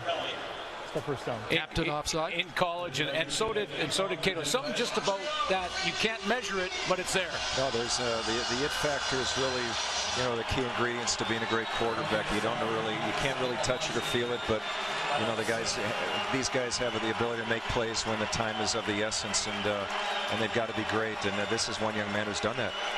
Put you on the spot. Would we ever see you as a head coach in the Canadian Football League again? I've never gone any farther than the moment. You guys know that. I mean, I'm just trying to be the best coach I can be, and for John Harbaugh and his staff, I'm very grateful and appreciative to be a Baltimore Raven right now, and going to do everything I can to help the organization. At the end of the day, Mark, it's just great to be around this game, isn't it? That's all it is that every day is a blessing to be in the game of football, and it doesn't matter whether it's north of the border, where it's as good a game as I've ever been around to where I am today. Good hard run by Cornish, and then gets stacked up.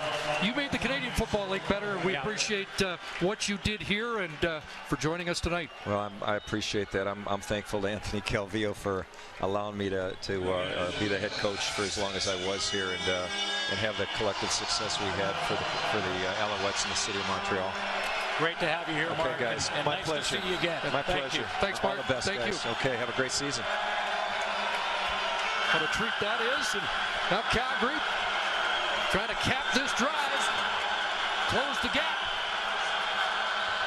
Second down, flags fly, and this play doesn't get off. Legal procedure, Calgary number 60. 5-yard penalty, still second down. Left guard Shane Bergman, who started last week, didn't finish. Jumped prematurely, and you wonder if the crowd here at Percival Molson influenced that.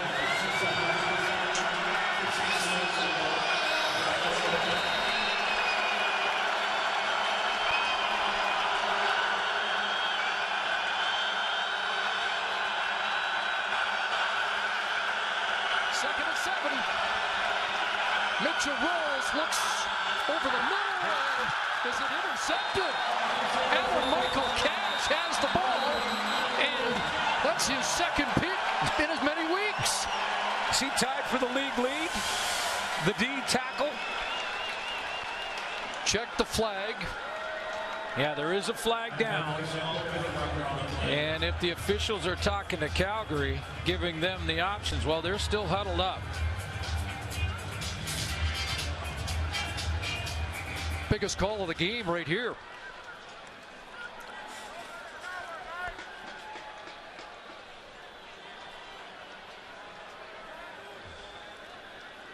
Might be a new DB in town. 91 at just a 292. I don't know about his back pedal. I don't think back pedal is in his vocabulary. That's a defensive tackle. They go forward. Long time to sort this out.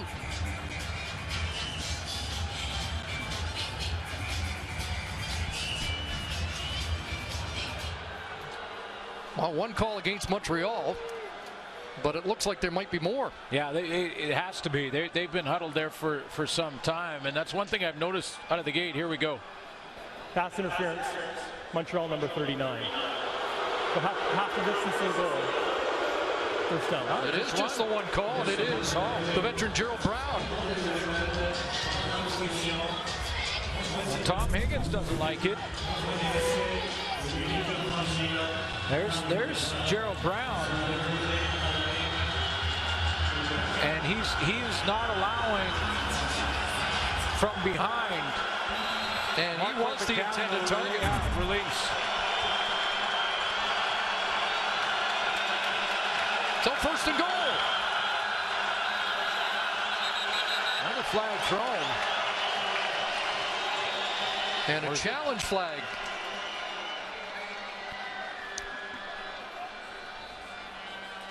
Now, is he arguing McDaniel behind the line of scrimmage? Would that change the call?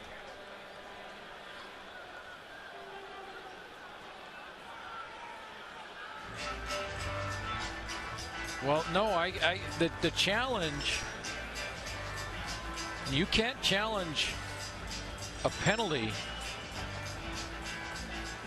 Oh, you can challenge that it's not PI. You can challenge defensive pass interference, and they could be taking another look at that. As simple as that. But I don't think there's any doubt.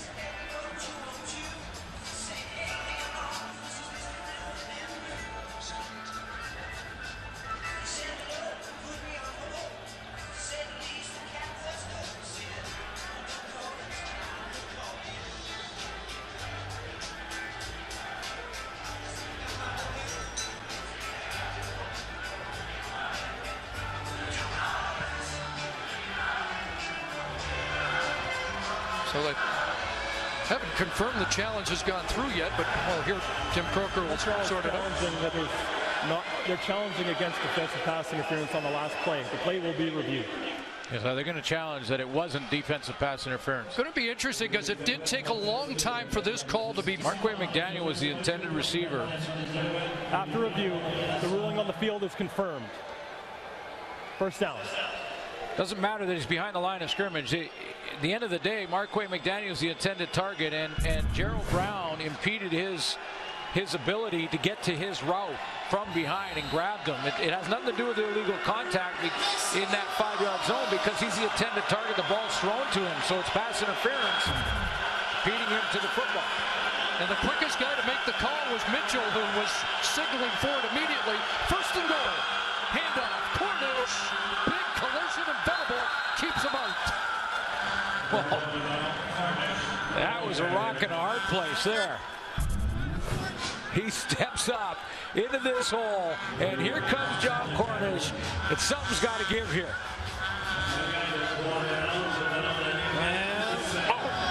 And Venable sliding into the middle now in the absence of Bear Woods. Lower that pad level.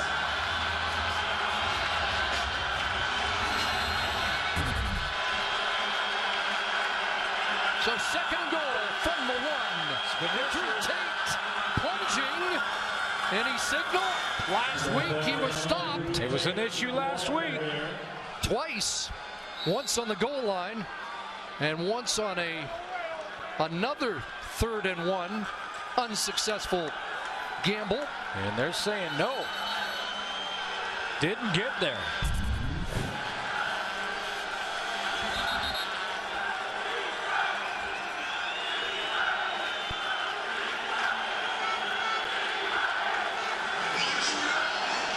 And it is going to be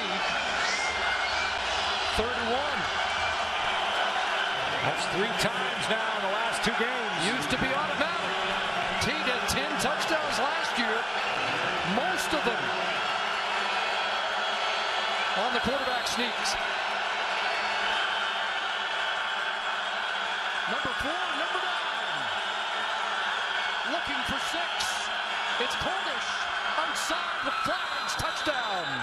See what the penalty is, but they took it right off the line. They put Drew Tate in the shotgun with Cornish behind him. It's like the signal against Montreal. Took the ball 5 yards off the line of scrimmage. Offside. Montreal number 55. Penalty is declined. Touchdown. Napton offside, and John Cornish into the end zone for a Stampeder touchdown.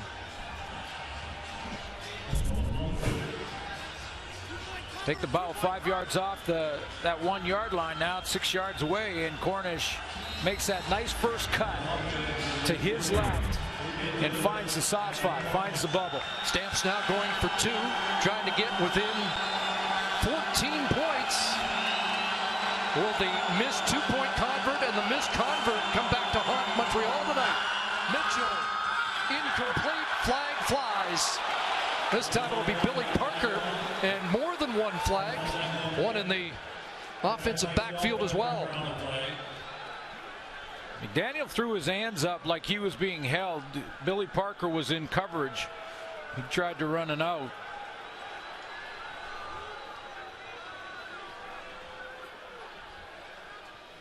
McDaniel's been tough to cover tonight. Drawn a couple of flags. It's like offsetting here. One indication was a penalty against Pass interference. Calgary. Montreal number 17. Objectional conduct. Calgary number 19. Wow. Retry the convert. So, objectionable conduct from Mitchell.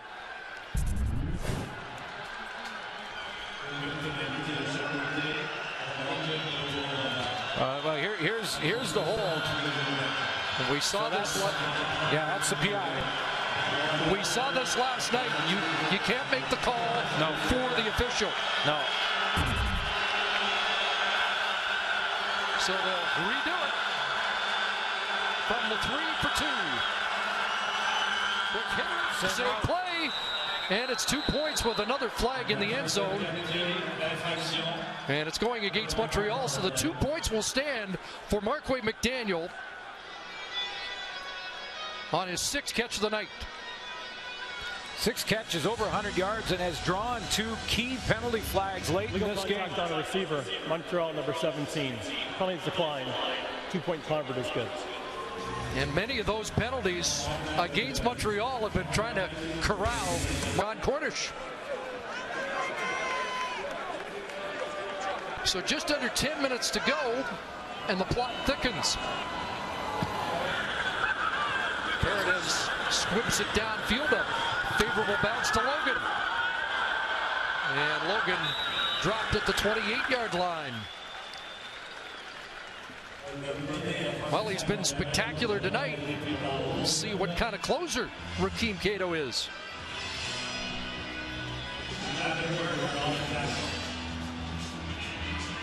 He's trying to see also if Charleston Hughes is back on the field. I don't think he is.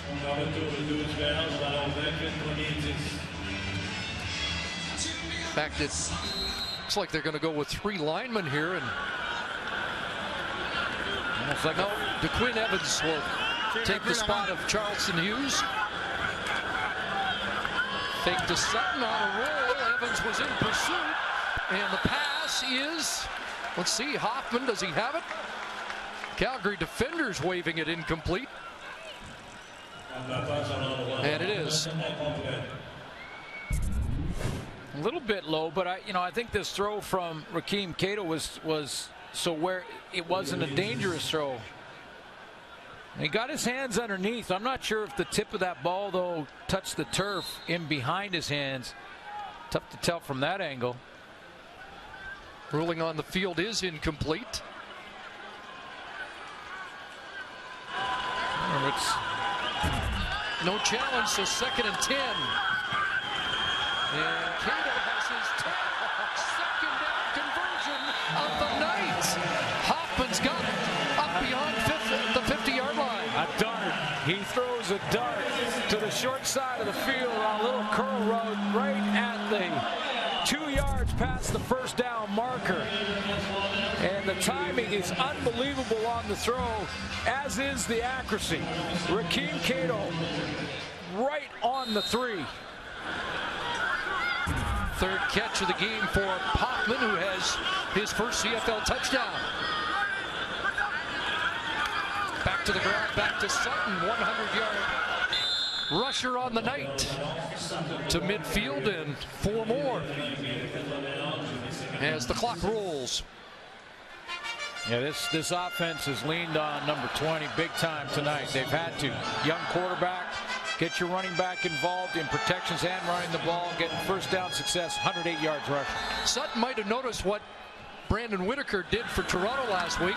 He's replacing Whitaker, the veteran Alouette running back who was let loose, and Sutton's showing us why the Alouettes were so high on the next guy. Cato, complete, Fred Stamps, close to a first down, and a flag as Jasper Simmons took Stamps out. And if that catch stands, it's the 500th of Fred Stamps' 9-year career.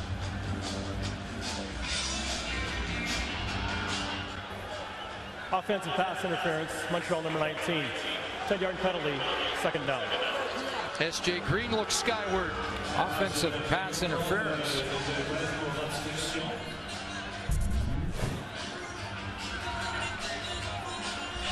Let's take a look here. He starts out as that 2 receiver and then gets onto the outside. Blocking.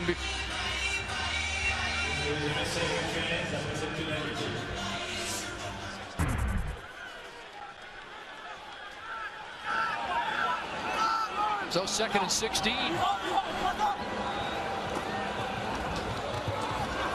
Cato steps up, and he hook slides to the 50. Back to the original line of scrimmage, and it will be 3rd down. Now, he's made some great plays tonight in his very first start. That might have been one of the best ones. And it didn't produce a touchdown or a first down. It was a good decision on 2nd and real long. Pulled it down, didn't like what he saw, didn't. All kinds of momentum for Calgary. He's going to put his punt team out there, give his defense a chance. Great decision there to run. Not always a bad thing to punt, as the coaches will tell you.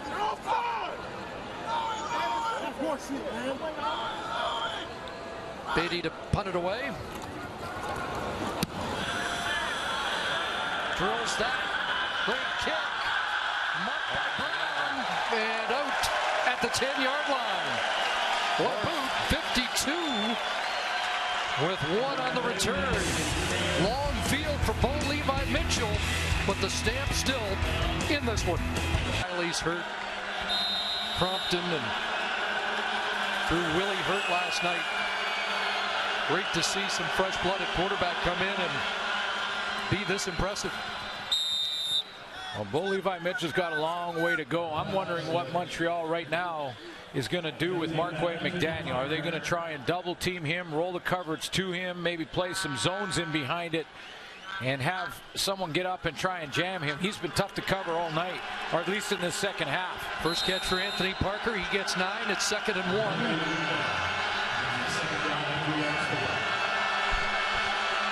And Mitchell steps up, and he'll get the first down.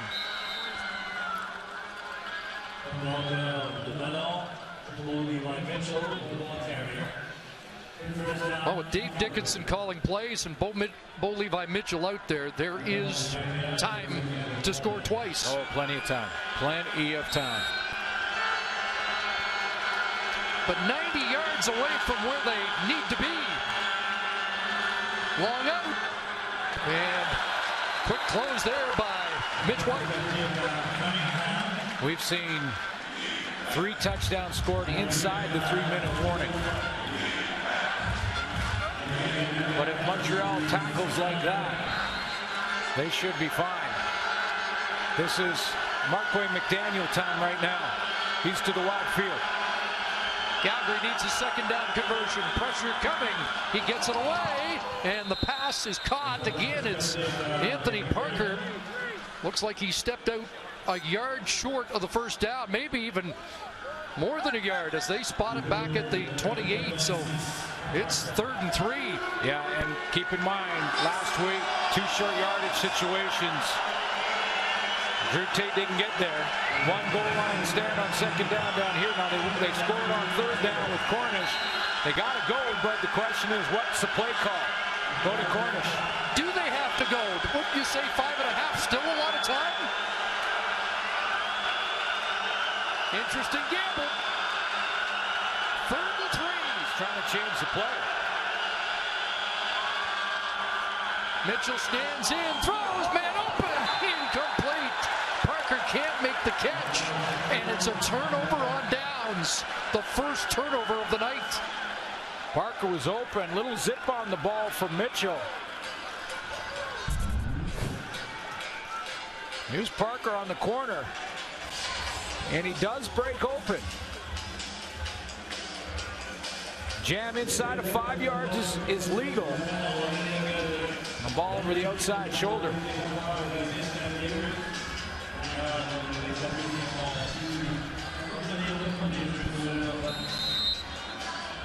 So the ball turned over by the Stamps. Just inside the Your point will Calgary be 30. debate. Your point will be debated this week, depending on what happens here. Did they have to go there? Here's Stamps breaking through and taken down a first down. And no flags, so that is catch number 500 for Fred Stamps. You don't make it there, the game is pretty much over. Montreal capitalizes on this field position with the major. 5 minutes left, right on that bubble time. And not to go with Cornish. There'll be lots of discussion throughout the week. 5th trip to the red zone for Montreal on the night. 3 touchdowns so far. 1st and 10, Sutton. And Sutton plowing his way all the way down to the 6. Here's a guy in his first start, Chris. I know this is a handoff, but watch how excited he is right now. I think I know where you're going. Cato is not only going to give Terrell Sutton the ball here, he's going to give him the ball and then a little pat on the back. There you go, man. Take it. Little pat on the backside. Take it and hit it up in there. Nice. And Sutton knows what to do with it. 6 more for Terrell Sutton. 20th carry. 114 yards. 2nd and 4. Jaguar in motion. Sutton again. He'll be short. Stopped just beyond the line of scrimmage. Junior Turner, the former Bishop product, and the safety Josh Bell there. And the field goal team will come out. Try and make it a 17-point lead.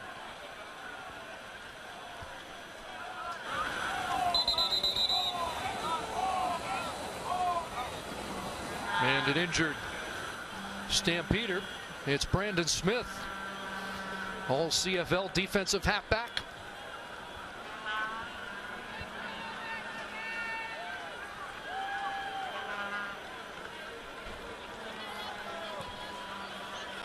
Brandon Smith last year finished 3rd in the league in tackles. Doesn't happen very often with defensive back. That's linebacker territory. 85 of them. Looks like he's cramping up, maybe grabbing that calf or ankle. Not a particularly hot night here. No, not at all. Conditions just about perfect. Yeah, beautiful night. It's one of those nights where you want to just walk down the hill after the game. And You still got 314. Hang in there. Of course, we'll be in Regina on Sunday.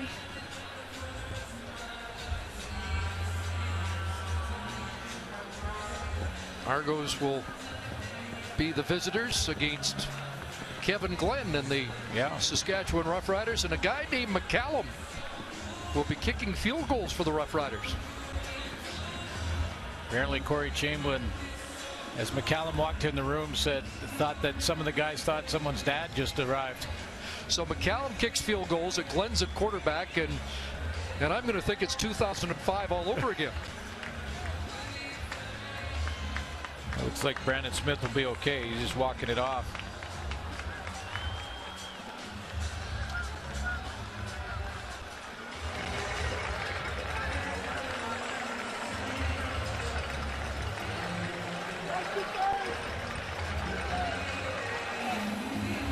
Grey Cup champions pulled one out of the fire last week when it looked like the Ticats were going to win one at McMahon, and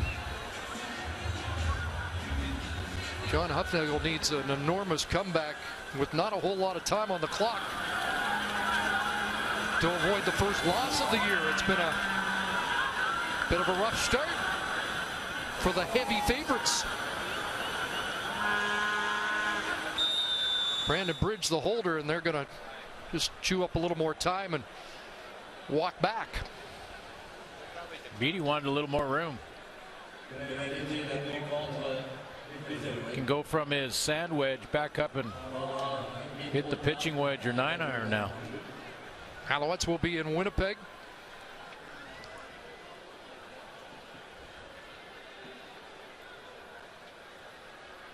Time count violation. Montreal #1. 5-yard penalty. Still third down.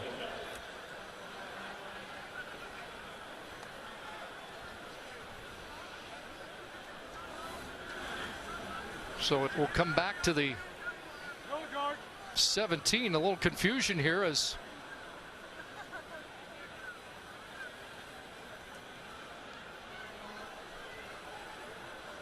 looks like the referee is calling the 3-minute warning here. Okay, we'll have to wait a little longer for the 3 attempt. 25 in Winnipeg. The Stampeders don't play till the following Monday at home against the Argonauts. 17-yard field goal attempt is through, and it's 28-11, a 3-score game with Rakeem Cato and the Alouettes in the lead. The Nissan Titan Player of the Game brought to you by Nissan, official vehicle of the Canadian Football League. No question tonight. 79% of his passes completed. 19 of 24, 235, 3 touchdowns. In his very first start, wasn't on the roster last week. Rakeem Cato, congratulations. Crompton, what a debut. Lefevre, Marsh unavailable. The number 4 and 5 guys on the depth chart. And Cato 3 minutes away from providing the first win of the year. Mitchell on a roll, delivers high and incomplete.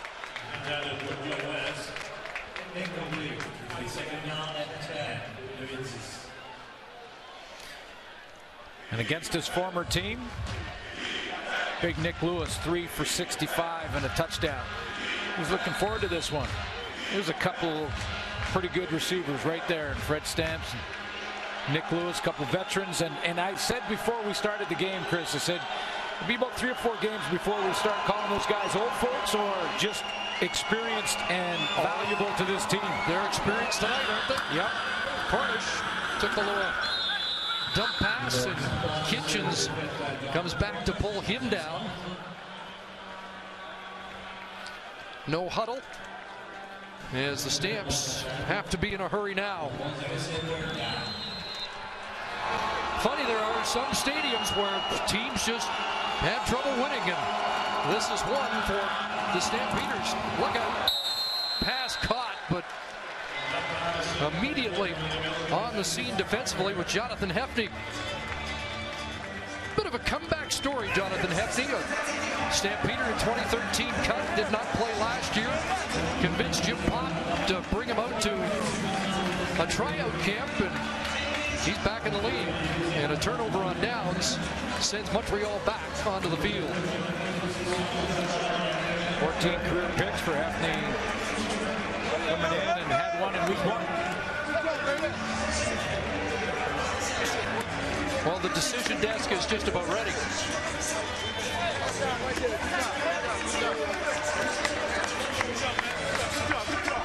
Another turnover by Calgary. Their second of the game. And they've come on the last 2 possessions, both turnovers on downs. Well, I'll tell you what,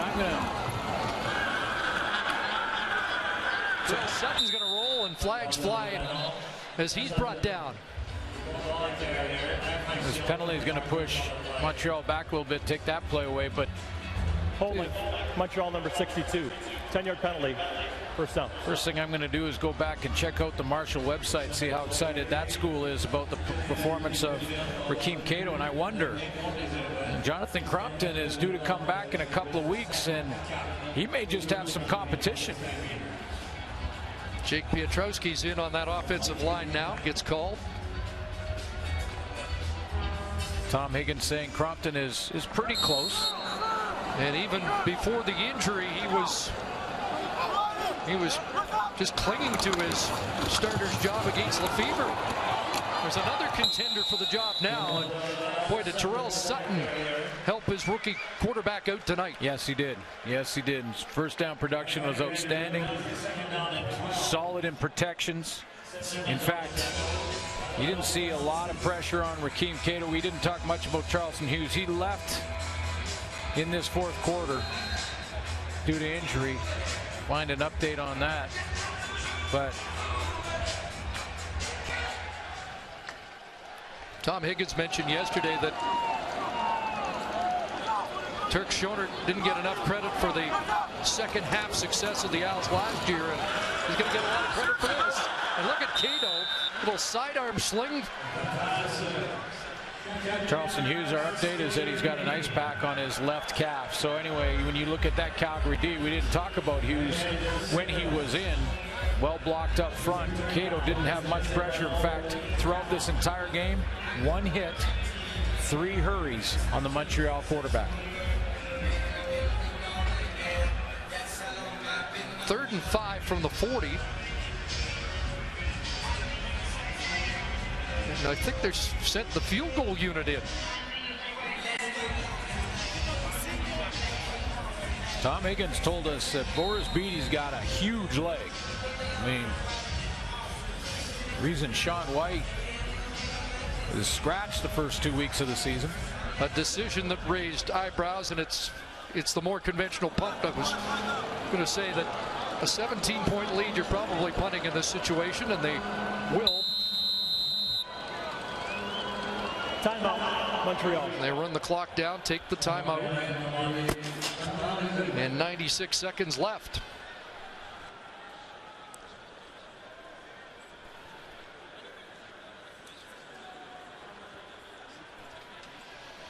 Yeah, he was real impressed with the... Please reset the game clock to 1:38. 1:38. Just the live leg from Boris Beatty. He said that, you know, with the new punt rules where that interior 5 have to stay at the line until the ball's kicked, hang time becomes that much more important, and just felt like Boris Beatty just had that big leg. He's got to work on his consistency, and he will be the answer to the trivia question. When they changed the rule, who was the first one to miss the longer extra point?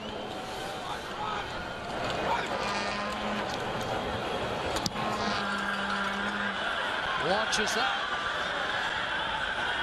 And that will go to the back of the end zone. Tim Brown's going to dance and get taken down. So a single point makes it 29-11. Another flag comes down at the end of that play. 57-yard boot, and Drew Tate is in to mop up for Calgary.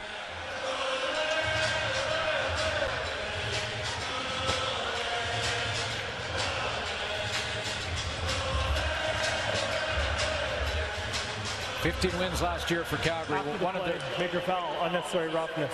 Montreal number 56. 15-yard penalty, first down. One of their losses here in Montreal. So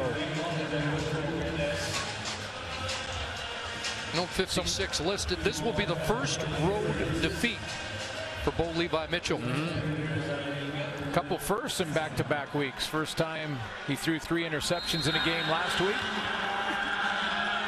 First loss on the road for him this week. Tate over the middle, flag down, pass dropped. Anthony Parker can't hold on.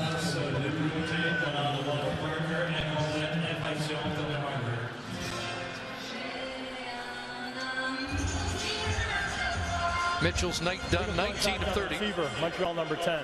10-yard penalty, first down. Marc-Olivier Bouillet, the latest penalty call. That pushes the ball to the Alouette 50. There's the final line on Bo Levi Mitchell.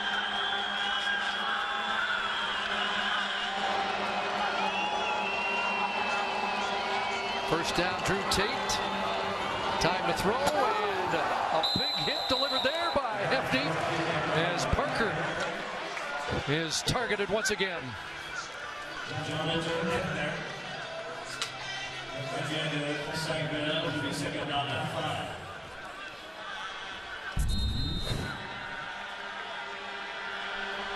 Veteran on the outside stepping into this hit. Now Matt Walter, he gets dragged down by Michael Klassen. Man, we're into the final minute.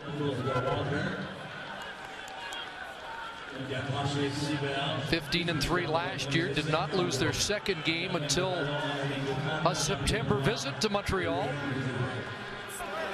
Please reset the game clock to 1 minute and 1 second. And the Ticat, or an Alouette team that struggled mightily early. You mentioned 1-7. Going to even their record to 1-1, matching the Ticats and the Bombers. And everybody in the East will be on the board. And that's a headline story after last year. Yeah. And that guy has been sitting in the meetings with King 0-1. Working on the game with him, trying to teach him the differences. Nick Lewis, big help in the meeting rooms. It's important tonight. For Cato and for Bridge. Tate throws back, and catch made by Cedric Cunningham to the 25. You just think about all the quarterbacks in their first starts and how many throughout, you know, the last 20 years we've seen just fall right on their face in game one. Although Nick Lewis provided one that he remembered. There's been time. Ryan Dinwiddie beat Calgary a few years ago in his first start with an incredible performance in Winnipeg, and Lewis mentioned that this week and said, "Don't count us out." Yeah, but for every time there's one that has that Ricky Ray start, or gets his first start and wins in a big way, there's about 10 that don't get there. But this might be the first of more than a few for this guy. He looked great. Decision making, accuracy, poise, all there. First and 10 from the 25. Then Tate dropped the ball, lost the handle, and he'll have to eat it at the 20. Montreal does not want to see this. Right at the end, Bowman looked like he tripped or fell or rolled into Tate there, and hate to lose the veteran this game in hand. Sack tonight, 84th career sack, Eastern All-Star.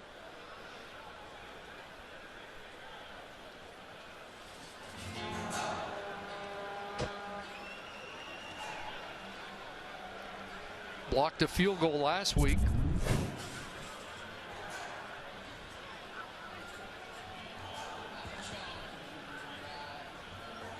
Tries to cut back in, and his own man, it looked like, rolled on him. Klassen got pushed into him, and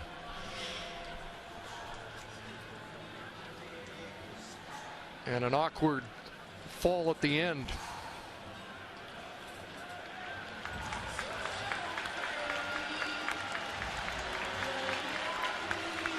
Oh, he's getting pulled too. Yeah. By Shane Bergman. Slowly making his way to the sidelines. It's a good sign, though. 5 of the last 6 years, John Bowman has been in double figures in sacks. The only time it wasn't when he had an injury-riddled season.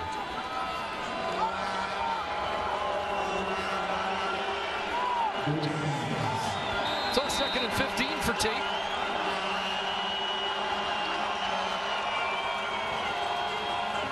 Over the middle, McDaniel off his fingertip. Bryant has the interception.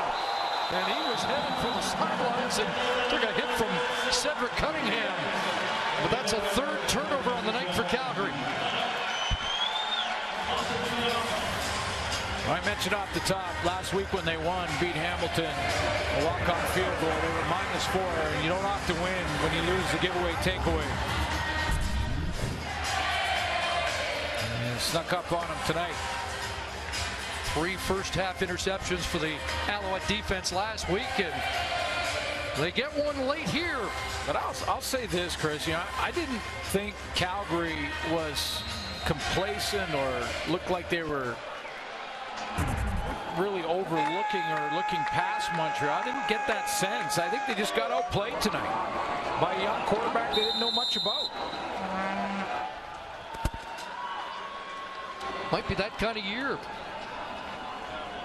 where the 4% are going to be right sometimes. That makes it fun.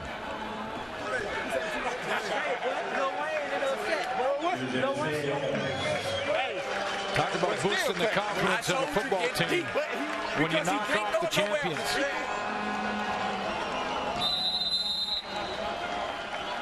Take a knee one more time, and this one will be done. Ottawa Red Black fans waiting for tomorrow. BC Lions will play their first game. Red Blacks have a chance to be the first 2-0 team. And the fans here saluting the Alouettes on an impressive CFL debut for Rakeem Cato.